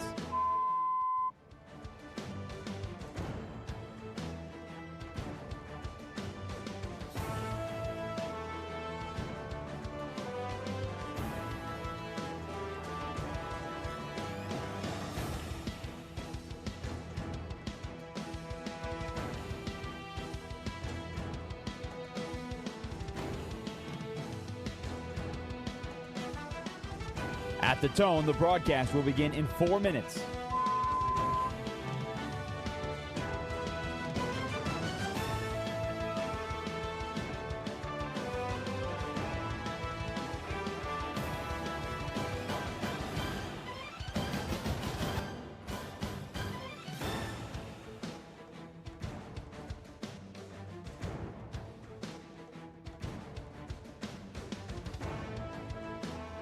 At the tone, the broadcast will begin in 3 minutes and 30 seconds.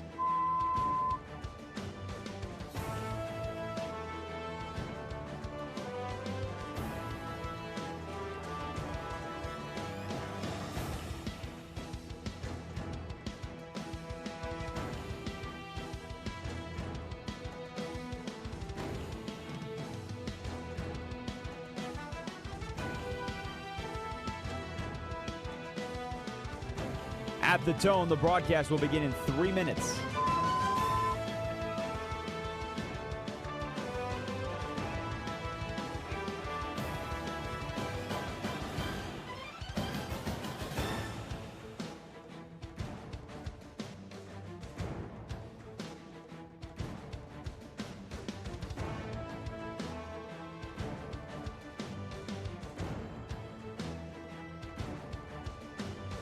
At the tone, the broadcast will begin in 2 minutes, 30 seconds.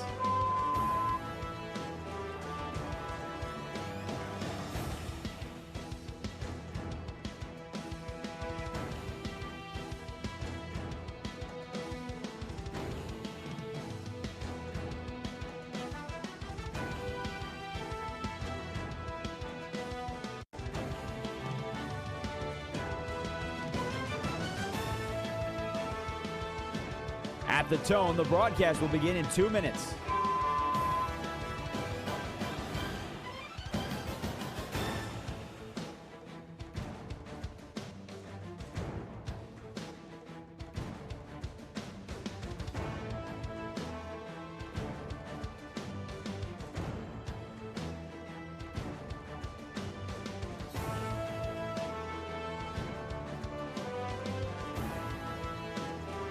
At the tone, the broadcast will begin in 1 minute, 30 seconds.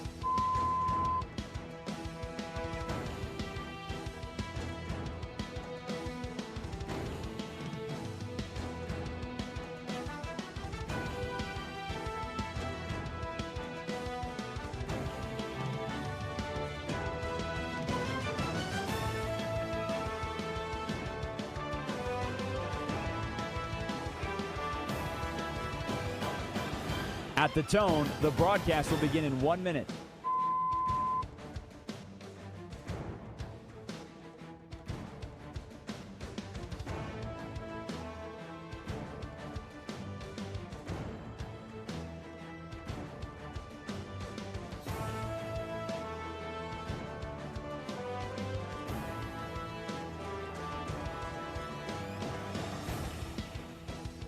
Stations, this is your final time check. At the tone, the broadcast will begin in 30 seconds.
This is Westwood One Sports Night. Here's Linnell Willingham. Welcome back, Westwood One Sports Night with the youngest in Charles Linnell Willingham, taking you up to 3 a.m. Eastern Time. We told you we had a big-time guest planned for y'all tonight. Joining us right now, one of the most decorated WWE superstars in the history of the business, one of my personal faves, WWE legend Big E, Ettore Big E Ewan, joining us right now. Here on some business, we're going to have a good time as well. He's going to chronicle his meteoric rise through his book of how I got over healing from depression and psychosis to find joy in and out of the ring. Special story. He gets to talk his stuff. Your perspective in this book, I'm going to be interested to kind of read when it actually does come out, man, just to hear it from, that other side, man. So we're happy that you were able to make some time for us tonight, man. No, it's a pleasure, man. Can't thank you enough for having me. Bruh, talk to us about this. Like, I'm a big reader, right? This title is the greatest thing ever. Linnell and I talk music all the time. We love talking rap, talking double entendres, all these things. The title of this book is fantastic. How quickly, when you started this process, you get this title, like, all right, How I Got Over, and then it means so many different things. I appreciate that, man. So it took me a little while to figure out. I was like, at first, people feel the power. I was like, is there anything with that? But that ended up feeling corny. I was like, that's not the route to go. But to your point, the reason I settled on How I Got Over is I thought it parallels my life really well. So I grew up in the church. My dad is a preacher. There's a few different gospel singers who've sung How I Got Over, but I grew up listening to Mahalia Jackson, and she sung the song How I Got Over, this traditional gospel song. It's beautiful. But also as I got older, I grew up loving rap, and I love hip hop. And there's an incredible Roots album that's called How I Got Over, also a song of the same name. So I felt like it was such a great way to encapsulate this idea of growing up in the church, not being allowed to listen to hip hop, but then kind of this mashup of the sacred and the secular combining, and me trying to figure out who I was as a young man. But also in wrestling, getting over is a term we use when it means that you have the crowd in the palm of your hands. When you start to get over with the crowd, that's a big deal. But more than anything, for me, I really wanted to write a book about my mental health journey. And the idea of like, this is how I got over my self-loathing, my depression, my issues with psychosis. This is my path to finally healing through a lot of that stuff. So in many ways, it worked just on a bunch of different levels. So I thought How I Got Over just really felt like a fitting title. Your story, brother, just to be blunt, is powerful, man. Like, what's the thing about your testimony that you want people to know, man? Like if you could take one thing from it. Man, I really appreciate that. So for the longest time, I felt hopeless. So at the age of 19, I was diagnosed with major depressive disorder with psychotic features. I spent a month in a psych ward. I went through electroconvulsive therapy on 9 different occasions. So this whole life that I've been fortunate enough to live being able to be WWE champion, being a part of the New Day that WWE named its greatest tag team of all time, all these accolades and everything. To me, sometimes I look at my life and it's like, it almost feels like a fever dream. Like there is no way, coming from where I came from, this point of thinking about wanting to die every single day for years and years, struggling. Like I'm talking about, like, this wasn't like a momentary descent into darkness. This is something I can look back at being 9 years old, looking in the mirror, hating who I was, wanting to be anyone on earth but who I was, carrying that through high school, even struggling. Like there were times I talk about the fact that, okay, my career started really taking off around 2015 with the New Day, but there was a point in 2019 where I wrote a suicide note. You know what I mean? Like, so even this idea that I had so much success that you would think, okay, you have everything you need, you're financially successful, you're healthy, you have everything you need, but yet there's still this hole inside of you. So for me, the idea of I really wanted to write a book talking about just the depth of my struggles, because so many of us feel hopeless. We don't feel like life is ever going to get better. And in many ways, I wanted to talk about the fact that, you know, in many ways, wrestling saved me, but it didn't fix that hole in me. And it wasn't until 2020 when I found meditation and mindfulness that it really just changed my life in so many different ways. So, man, we run into so many people in our industry, whether, you know, a lot of fans who are struggling with their own mental health. I have so many people who come up to me and say, you know, you got me through a very hard time. Or I had people say, you know, I was thinking about committing suicide myself, but something about you and the boys that allowed me to keep carrying on or to find some joy in life. I think so many of us are quietly struggling with our mental health, who are barely holding on. And there's so much, you know, a lot of the stigma has been broken, but I still think there's more of that to go. You know, if you break your leg, you don't have any problem telling your friend, I broke my leg, I need to go get surgery.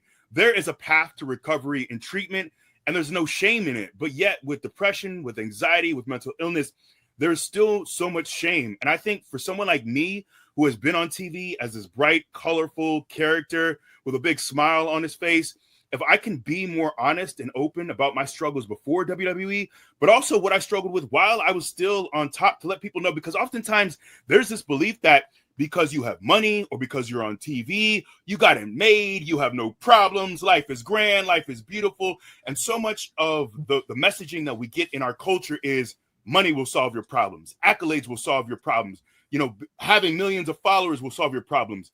And I just wanted to have a more honest look at what it's like to struggle with depression, to have everything seemingly. And that's the thing too, is I met so many people, you have these conversations and it's so hollow when it feels like my career's going well, I got friends. You look at everything around you on paper and everything is going beautifully, but yet I still feel so empty. Yet I don't want to get out of bed. I don't want to wake up in the morning.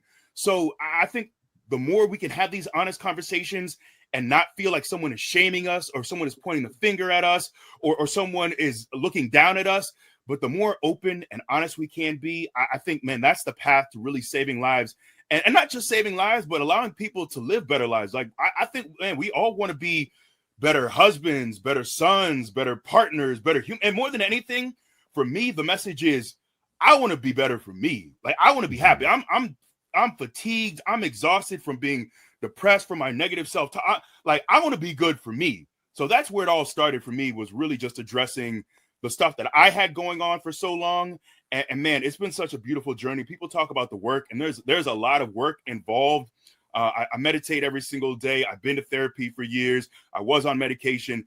But if it wasn't for doing the work, I wouldn't be here right now, and I wouldn't be flourishing and thriving. So for me, that's really why I wanted to write this story. Was it easy to be that vulnerable and really let the outside world that's seen you in a certain light for a number of years, but let them into the actual you, what's going on behind the stage, so to speak? It wasn't easy initially. I will say, I don't think I would have been in this position. I wouldn't have been comfortable enough to write my story just a few years ago. I still carried shame with it. But I will say, by the time I decided, so kind of what really changed the landscape for me is, years prior, I had my creative partner suggested that I write a memoir, and I think the world of him. But at the time, I wasn't really ready for it. But what changed the game is the Players Tribune reached out to me in 2024 And I wrote an article, worked with them, an incredible platform. I can't speak highly enough about them. But we sat down and I told my story. And the article came out December of 2024. And the response for that thing, man, really just opened my eyes, seeing how many people reached out and connected with it and resonated with it because I talked about my mental health struggles. And that really just emboldened me to say, look, there's so much more that I have not been able to include in this essay. So let me actually sit down and write out the whole story. And just the response alone, just now doing interviews for the book, man, I feel like we're doing exactly what I want. Like, even if the book flops, man, just the fact that we're having these conversations, that we're now, like, people are reaching out to me and DMing me. I had one gentleman reach out and say that I had an interview that dropped a couple weeks ago. And he said that day he was in his hotel room and he was going to commit suicide. And he just listened to the interview and he said he was just crying. We went back and forth for a little bit. We talked and he seems like he's in a much better space now. But man, to me, that is, at this point of life and career, if that's what I'm using my voice for, man, that's everything, man. That is it. So that article, that Players Tribune article, really emboldened me to finally sit down and write my whole story. It is a uber powerful message. You got my big ass over here crying, man. Because in all sincerity, man, just what you said, it hits home. And for me, what I was thinking about is I honestly just got emotional hearing you speak, man. Just, you're viewed as this massive beast of an athlete, man. But I look at your mental strength. I look at how you've been able to overcome and beat those thoughts, bro. Like, it is super inspiring. I'm glad that, especially people in the African American community becoming more comfortable with having this sort of conversation, man. It means the absolute world to me. And to hear you talk about, the dude in the hotel from the last interview, man, like that, it's stuff like that is why, these conversations are super important to have, man. And you are an absolute legend, brother. And I'm excited to hear you continue to tell your story, man. I appreciate that, man. And I really think this is a message for all people, male, female. But I will say, man, I do think us, especially as Black men, I do think this mental health crisis is a very real thing.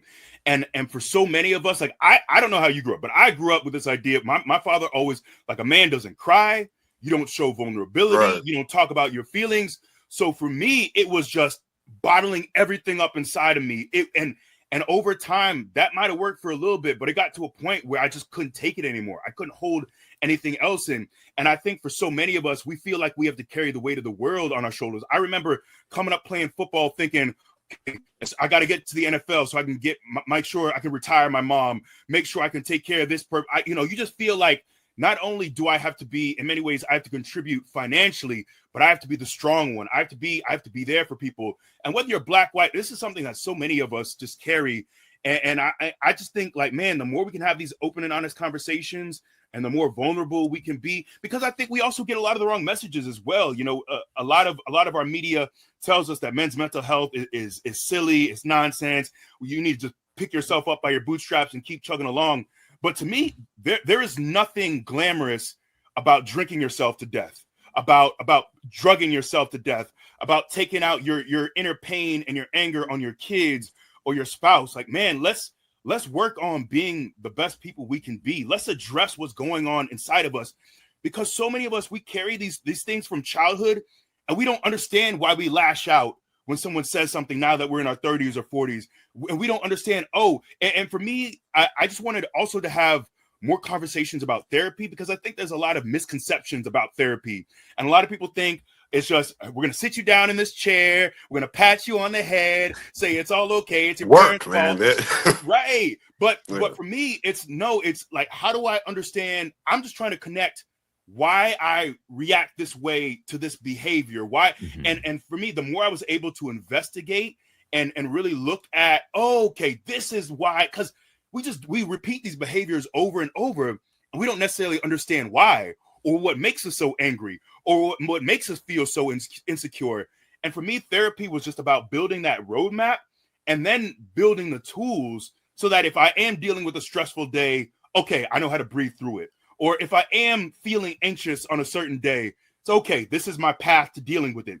And that's what it's all about, man. It's just having those mental tools. It's not erasing the difficulties of life, because life will always have hurdles to overcome. It will always have difficulties. That is never going to just be a race. Life, for me, will never just be completely smooth. But once you have the tools to be able to navigate all those ups and downs, man, you really feel like, man, I can overcome anything. Because for the longest time, I felt like I was a victim of my mind. Like I felt like I was just along for the ride. My mind's going to do whatever it's going to do, and I just have to survive its ups and its downs. But now, man, I really feel like I have the mental tools, and now I feel like I'm in control. I'm in the driver's seat, and I know, okay, something bad happens. There's a loss here. Like this is how we work through it all. So that's really, for me, I just wanted to preach this message. And there's so many people out here already doing this work, but sometimes it just takes someone who either looks like you or someone who you see on TV. So man, I'm not bringing anything new to the table. I'm not selling you anything. I don't have an Ator Ewan system that's going to change your life that you can pay $9.99 a month for. I'm not trying to do any of that, man. I'm just trying to say, look, man, let's have some real conversations about what we're all going through. Let's get the help we need, and let's become better people for ourselves and for our families. So obviously you've been involved in the world of professional wrestling for a long time, and we have heard stories from 20 years ago about the locker room being one way. It sure seems like from our vantage point that it's significantly better now. When you wrote the Players Tribune article in particular, how did you see that kind of have ramifications positively inside the WWE locker room for people to be comfortable talking about these sorts of subjects? Yeah, I had some of my coworkers who reached out and said some really lovely things. I think one of the cool things is now Charlotte is now working with, I don't know if they're a nonprofit or not, but it's about self-care and it's in the mental health realm. So I know that's something that she's doing now. But I will say, like, I have to give props as well to AJ Lee, seeing her return to the locker room. She was someone who wrote a book about her struggle with bipolar years ago, and has worked with NAMI, which is a nonprofit, the National Alliance on Mental Illness. So she's been doing this work for a while. And even before I was ready to write my story, just seeing her be so open and brave allowed me to finally say, you know what? I can be open about what I went through as well. But I also have to give credit to, I remember DeMar DeRozan came out years ago about his mental health struggles. Kevin Love came out years ago as well. And I think the more we just have these conversations and the less they feel so monumental, the more it's like, yeah, I struggle with depression. That was something I went through, but this is my path. I think the more we can just normalize a lot of these discussions, I think it allows all of us to heal. But yeah, man, I think not everyone is receptive, especially, we the locker room is still, it's still a bunch of dudes who are, you know what I'm saying? Yeah.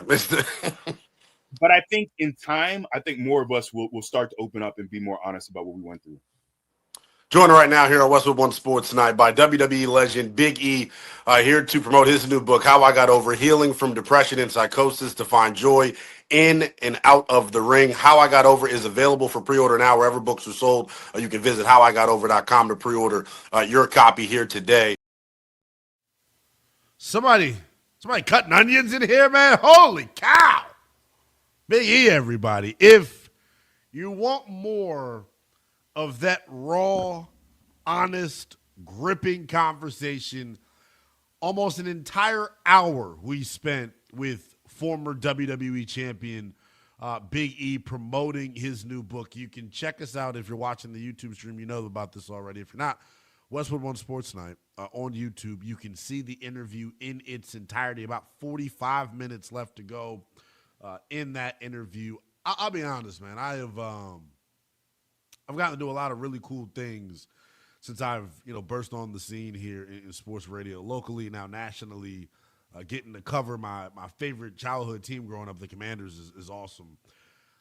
Shout out to you, Denton, for even pulling the strings on getting us this massive guest. That was, without a shadow of a doubt, the most sense of purpose I've felt doing anything in this profession.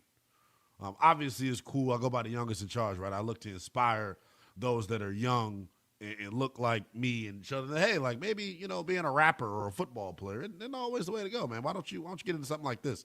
That conversation that we had with Big E, one, him sharing his testimony, but then two, like hearing somebody of his status and stature.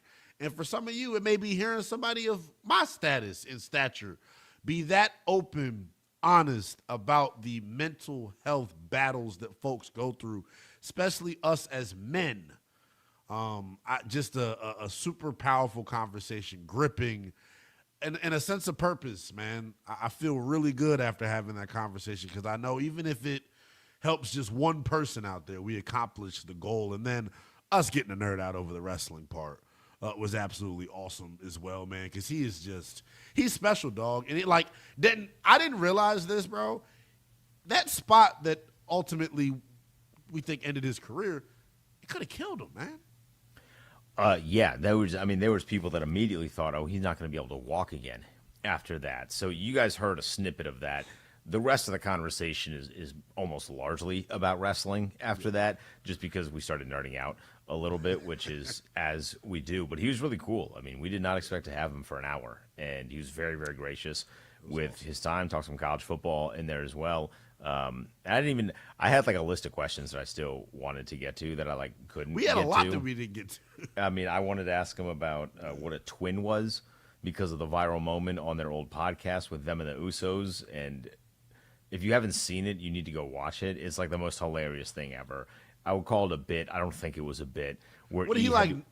Go ahead. He had to explain to everyone in the room that if the Usos were born, my understanding is, on the same day, but very late in the day. And they were making a joke like the doctor should have been hilarious and held one of them for to go over to the next day, very, very close to midnight, right? So you got to tell mom, hey, you got to clench for a little bit just so we can get this over. And there were people in the room that were like, well, that would have made them twins anymore because they were born on different days. And it's like a 4-minute bit where E has to just tell everyone, no, you're still a twin. It's about the pregnancy itself, not the day. I wanted to ask about the popcorn meme because Big E's one of the most famous GIFs that everyone uses on social media. So there's a lot of stuff, but we had a great time with him, man. He was really, really awesome. You can catch the entirety of our conversation, myself, the super producer, Denton Day, sitting down with a guy that's going to be a WWE Hall of Famer one day, man. Special career, obviously cut short due to injury. Big E joined us here on Westwood One Sports Tonight. You can get the entirety of the conversation on our YouTube page. Just make sure you search Westwood One Sports Night. And because we're great hosts, how I got over his new book, Healing from Depression and Psychosis, to find joy in and out of the ring. You can get that available for pre-order wherever your books are sold. We got about 30 minutes left to go here in the rest of the show. A lot more to get to. We'll get back on the hardwood coming up on the other side of the break. There were the Jordan rules. Now there are the Caitlin Clark laws. I'll expound upon that more next. This is Westwood One Sports Night. We know you're jonesing for some football just like we are. NFL training camps begin opening in 14 days. And yes, we're counting. Your home for the NFL. Westwood One Sports.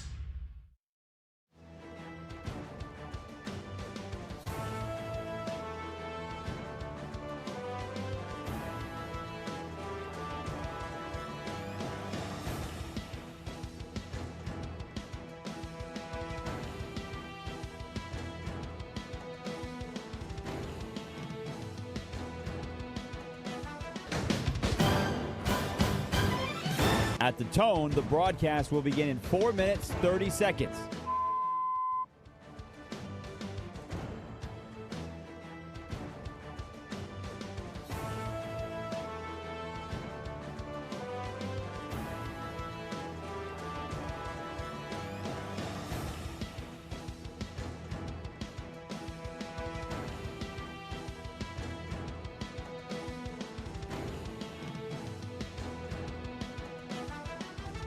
At the tone, the broadcast will begin in 4 minutes.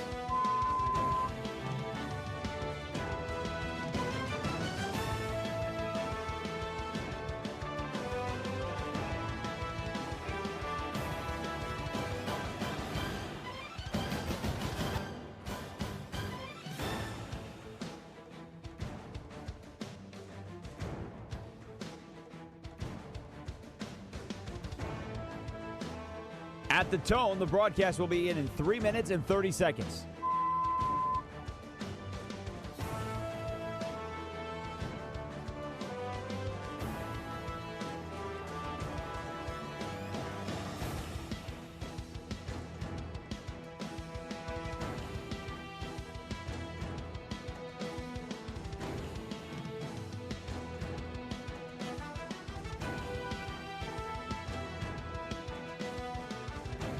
At the tone, the broadcast will begin in 3 minutes.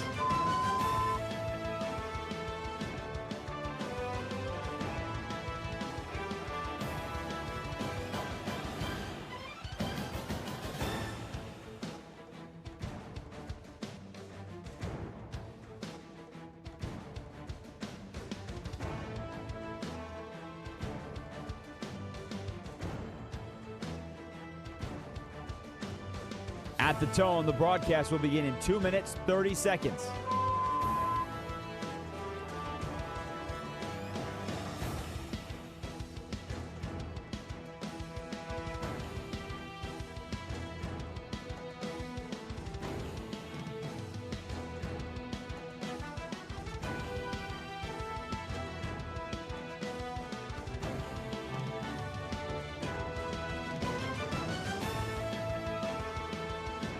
At the tone, the broadcast will begin in 2 minutes.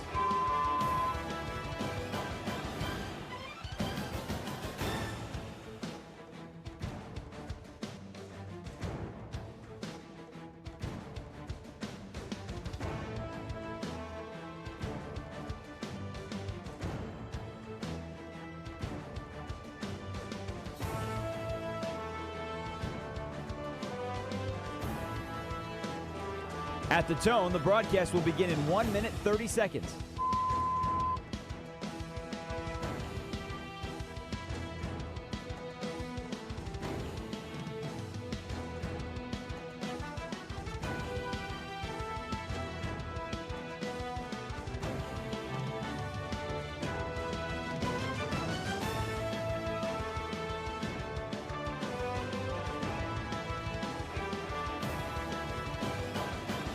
At the tone, the broadcast will begin in 1 minute.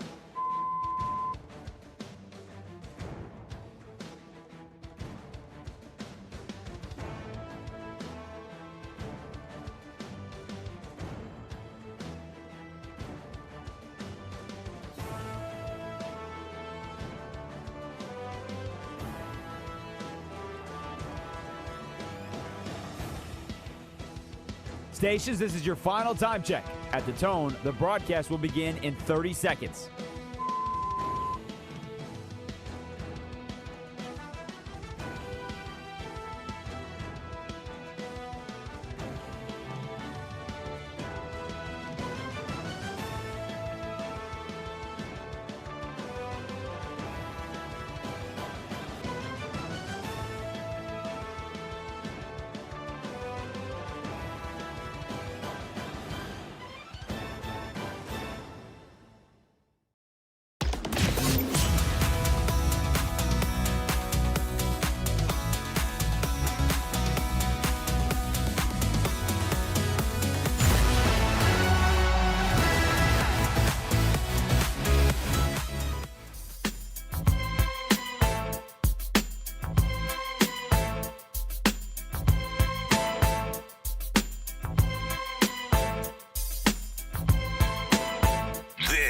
Is Westwood One Sports Night.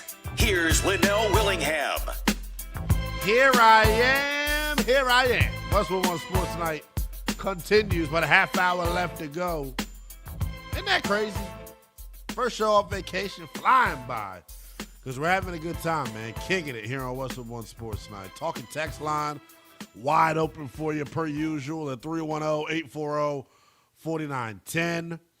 I want to get back into the hoop. If you're just joining us, there was honestly a jaw-dropping story that came out of the WNBA earlier this afternoon.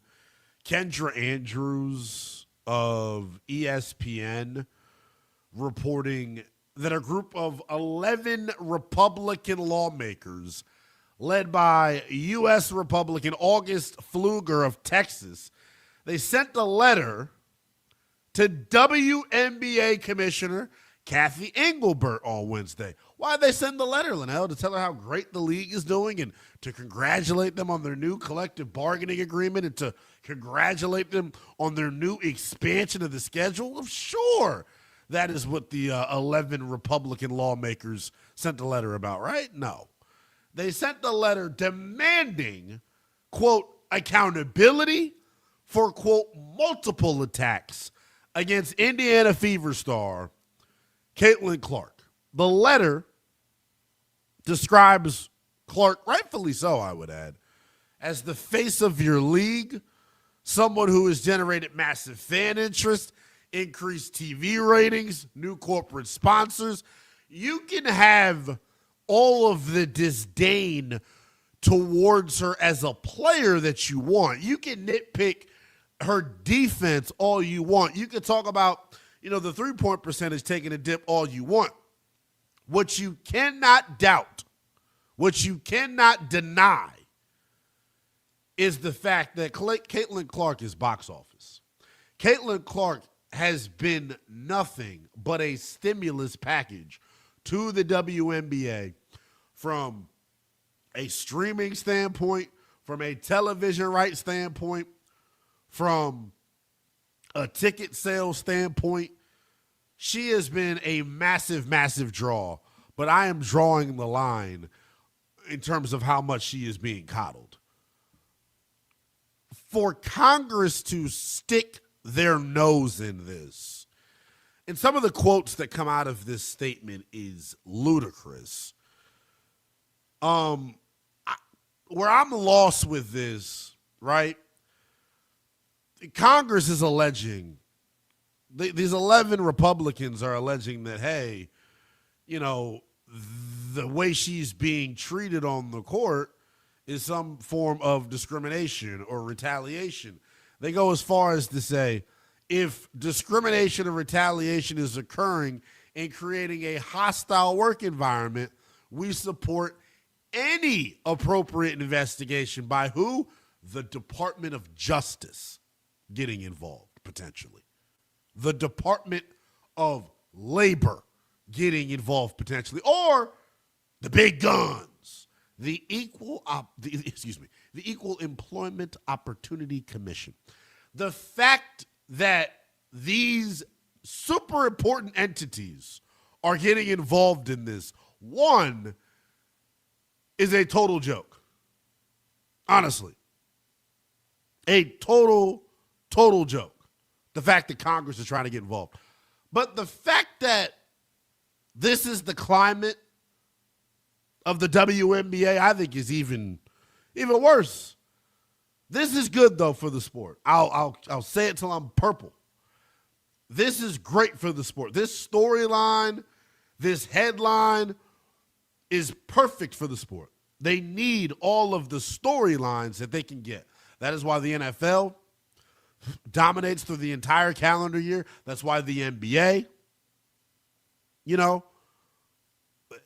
dominates through the entire calendar year. This idea that she's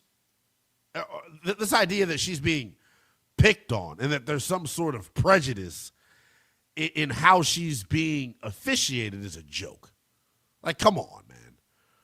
The fact that, look, anybody that is got their panties in a wad over the way that Caitlin Clark is being treated on the floor, you don't understand the culture of the WNBA.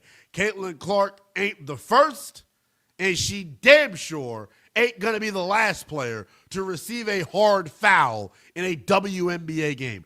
That is the culture of their sport.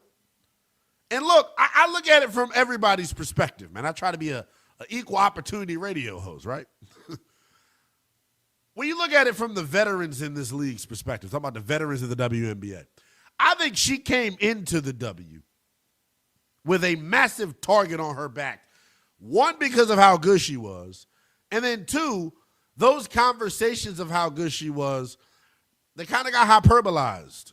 And I think the current players in the W was like, oh, hell nah. We're not going to let this girl come into this league that we have built from the ground up and take over. We're not going to call and allow for her to be called the best player in the W, and she ain't busted a grape yet. I totally understand where the vets were coming from. What I do think is kind of petty and stupid is this. So in the WNBA, the way that their all-star format is set up, 50% of the votes that come from the fans, 25% of the votes come from the players, 25% of the votes come from the coaches.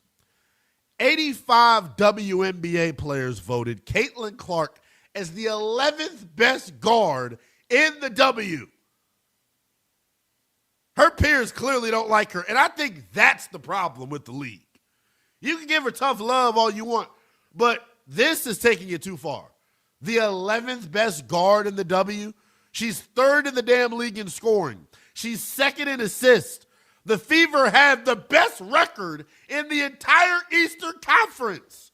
It's egregious that they voted her the 11th best guard. They should be embarrassed. They should be, man. They should be. And I think if I'm Kathy Engelbert, man, to me, I would have a problem with that more than the fouls that she's getting. Because I don't think the fouls that she's getting are out of the ordinary. I think she's getting good hard fouls that any other young up-and-coming star in the sport would get. Here's the T on it, though, right? Y'all want to sit up here and complain and moan and groan about how Caitlin Clark is fouled. Look at the other girls in the W. She's not the only youngster that gets tough love. Paige Beckers is getting it. Angel Reese gets it. Olivia Miles gets it. Cameron Brink got it last year when she was healthy. Kelsey Plum gets disrespected. It's what they do in the W, their vets hating on the youngsters. It's stupid. It is. I can't get behind it. It's ignorant. It's stupid. Don't make a whole lot of sense. But let's call it that. Let's not act as if it's racially charged or racially motivated. I don't think it's that at all. But to Caitlin Clark's credit, right, I think she was totally overhyped coming into the league. Thinking that she was going to walk in and be the best player from day one, I thought was a crazy ask. What I do give her credit for, and we took a bunch of calls on this earlier, I wouldn't say she's lived up to the expectation, but she damn sure hasn't succumbed to the pressure. I wouldn't say she's, lived up to the heights, but she hasn't folded either. Caitlin Clark, I give it to her. Say what you want. You cannot like how much she talks to the officials. People complain about her whining and whatnot. She's a super competitor. All your favorite athletes do it. She's a badass. No mistaking it, right? For all of the hype that she's gotten, right? She may have fallen short in terms of like her actual play on the floor, but she's as tough as nails. She hasn't met a shot she doesn't like. She's not backing down from any of these veterans. She's not scared. When she gets trash talked, what does she do? She trash talks right back. I tried to compare her to Stone Cold Steve Austin as we was getting prepared for the show. And as I sit here and really think about it, what was great about Austin is we all, or the folks back in the late 90s, right? Everybody could resonate with wanting to go to work and beat the hell out of your boss. Everybody can resonate with it, which is why Austin got over so well during the McMahon era. I wonder how Caitlin Clark being hated on by all of her peers in the W, does that make W fans dislike her?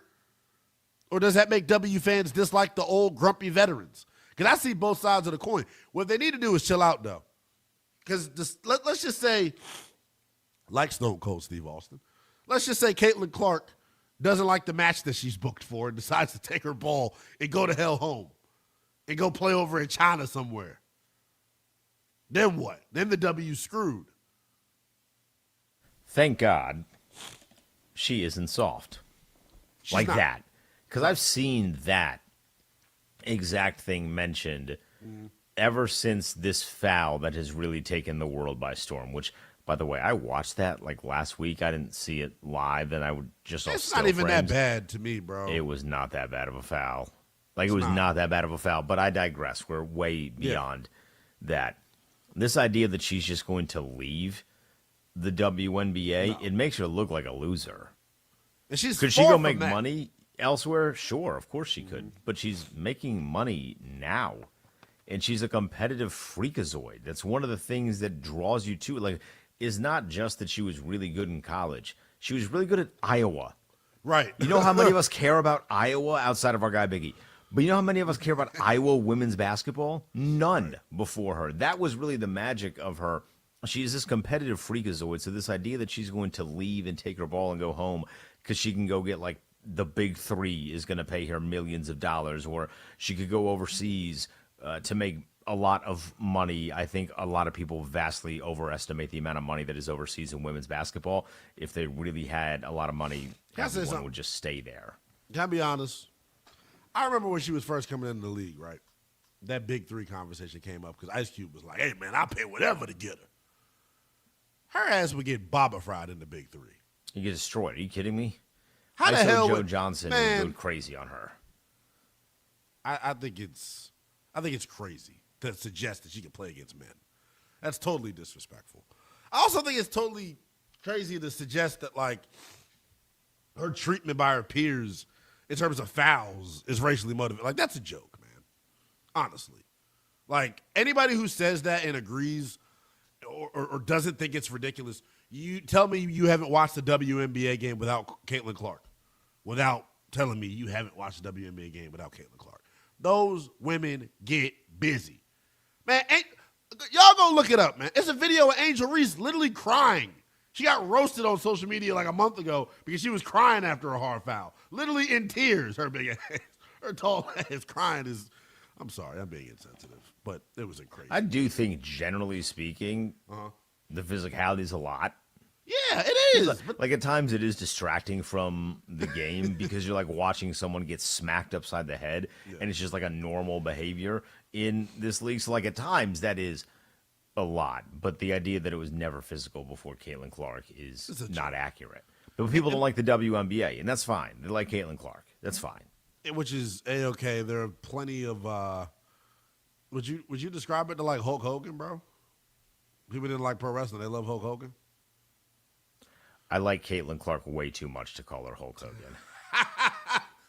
I forgot Hulk Hogan. The metaphor might be accurate, You but see I what I'm like saying, Caitlin though? Clark way too much, and I think Caitlin Clark personally is very different from Hulk Yes. Hogan. Oh, That 100%. she that's the thing that kind of does suck about this the most is that she feels a certain kind of way about a lot of the things that people revolve her name around, and it's vastly different than a lot of the people who revolve her name around these things. Like my guess is this like lawmaking thing.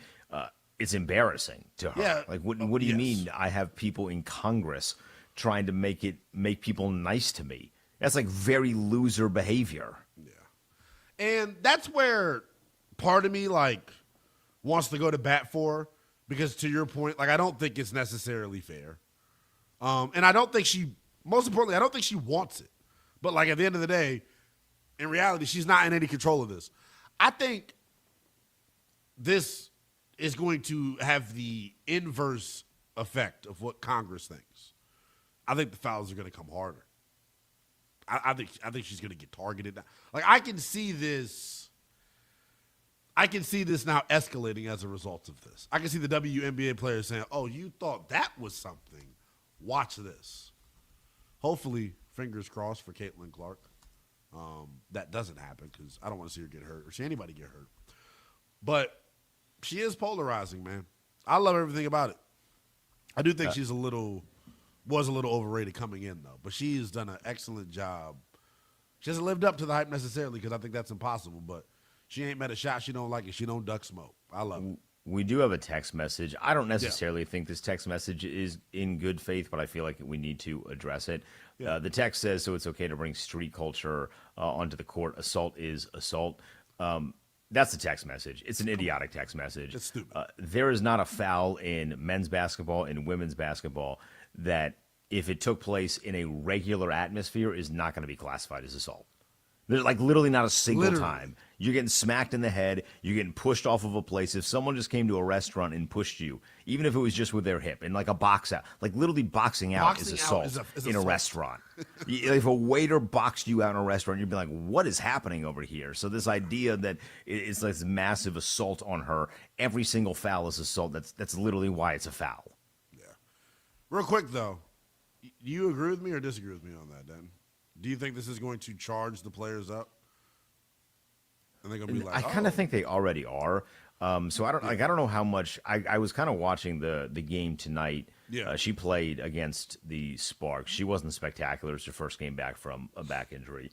But I wanted to see what the what the level of physicality was, to me, nothing jumped off the screen necessarily to me. So it was kind of normal. She does that like head tilt thing. Oh my God, when she loves like to the do head. that. She loves the head tilt thing. But I didn't think it was anything crazy. Right? Not Maya Moore. Maya Moore did not do that. That's an NBA thing, man. It's She's an learned that NBA from- thing. yeah. You watching Luka Doncic? Literally. I was Luka, Shea, Kyrie, everybody does it, man. Damn. It's 2:43 a.m. Eastern time. We gotta go to break before they cancel us. We're gonna come back, put the show to bed, as we always do. I have no clue what Denton Days got prepared, but normally it's good that way. Put the show to bed next. Westwood One. We love sports. We love to laugh. We love hearing from you. Talking sports with you, not at you. This is Westwood One Sports.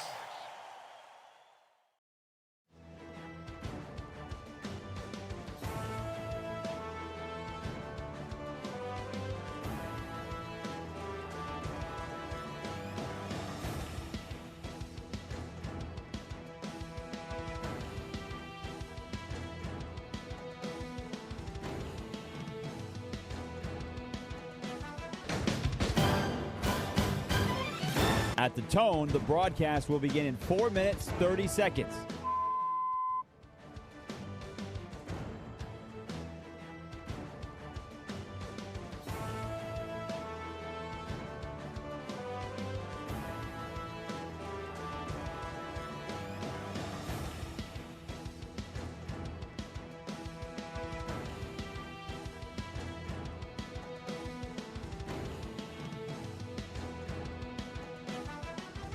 At the tone, the broadcast will begin in 4 minutes.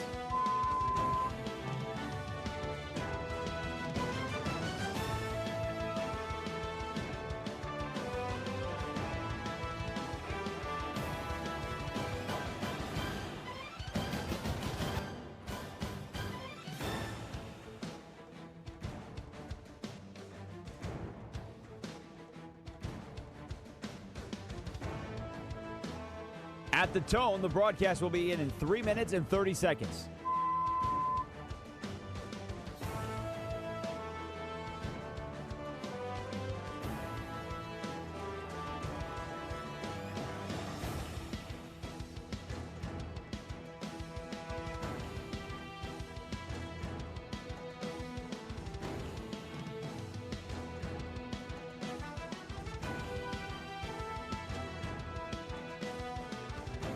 At the tone, the broadcast will begin in 3 minutes.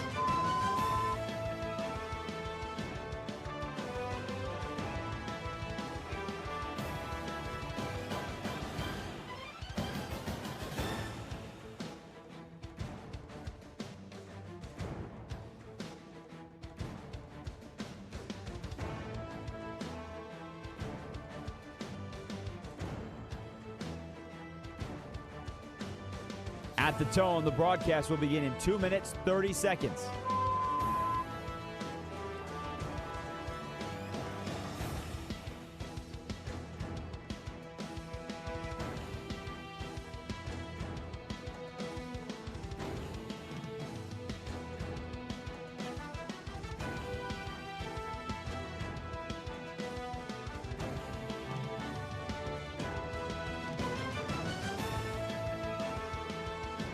At the tone, the broadcast will begin in 2 minutes.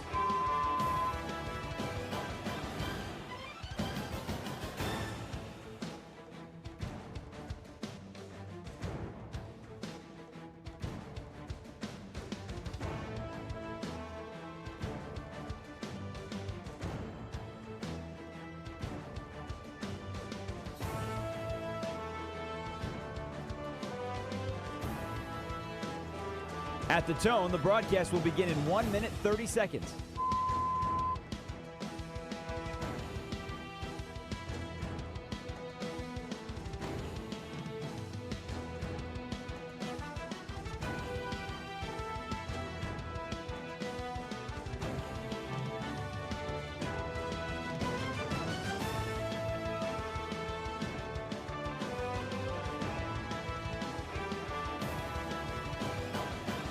At the tone, the broadcast will begin in 1 minute.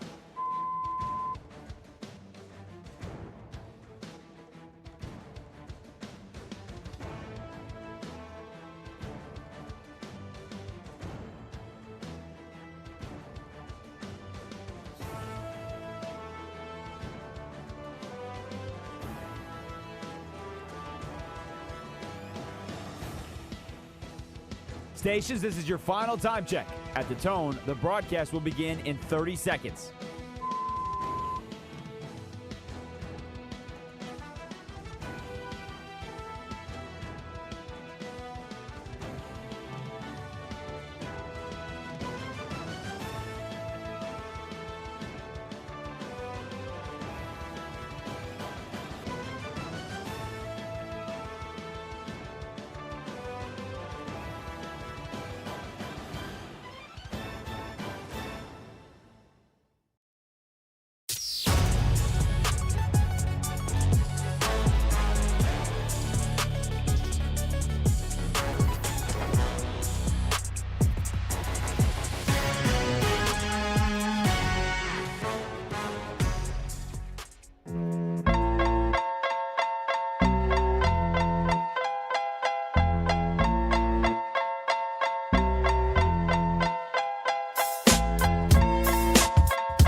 This is Westwood One Sports Night.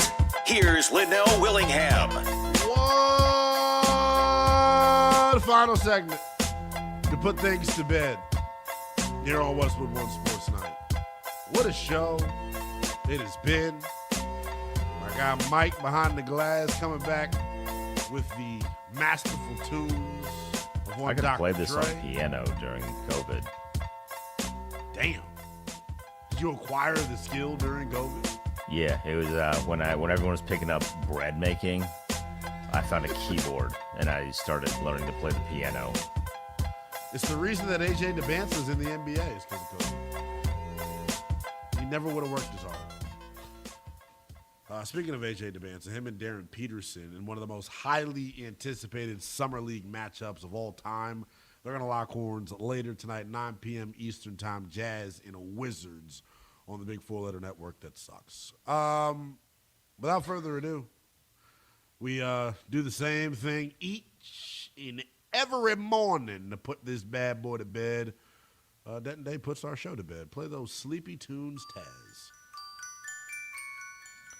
So I've not gotten your thoughts on the Taylor Swift, Travis Kelce wedding. You haven't really been on air since they got wed in what was totally all about love and not about showmanship. You just break something? Dude, I just broke these freaking earrings that I just bought this weekend. How the hell does they're fake, but Fashion Nova Men's? yeah, no. No. Against no. They would never. I'm sorry. So my thoughts real quick on their wedding. I thought it was stupid. The amount of people they got invited was like over the top, and it takes away the intimacy and specialness of a wedding. So. But that's where our story takes us to, because Charles Barkley went on, I think it was a radio show in Phoenix, and they asked him about the Taylor Swift-Travis Kelce wedding, and Charles Barkley got invited, and he declined. He listed a number of reasons, one of which was that he didn't want to dress up, which is like the most old man reason of all time, but I really respect it. He's like, man, I am not doing that. Yeah. But one of the other reasons was that he said he met Taylor Swift once and didn't know her. He met Travis Kelce before. Yeah, but literally that. He's like, I don't know you like that. That's the most Charles Barkley thing of all time, because the Taylor Swift and Travis Kelce wedding did feel like the old Hollywood reach around, but just in Madison Square Garden. And that was weird to me. I think it's corny, bro. I thought their wedding was corny as hell. I hated, how much interest there was in it.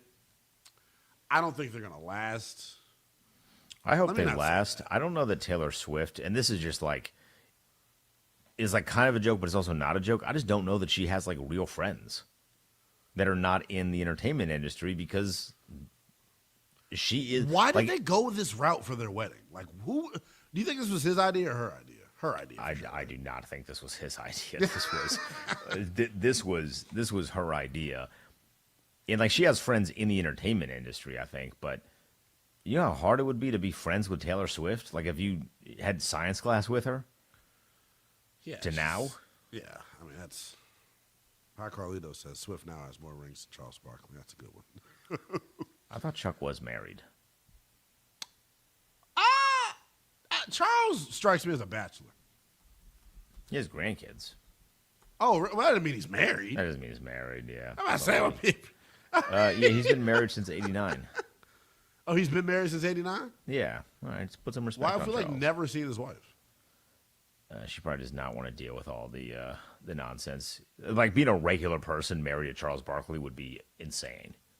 Okay, my clock froze for a second. We were almost screwed. Thank you to Mike. Thank you for your calls. Big E, shout out to you, brother. Denton, shout out to you for booking this for us. I'm gone again tomorrow. Drake Toll, next. This is Westwood One Sports.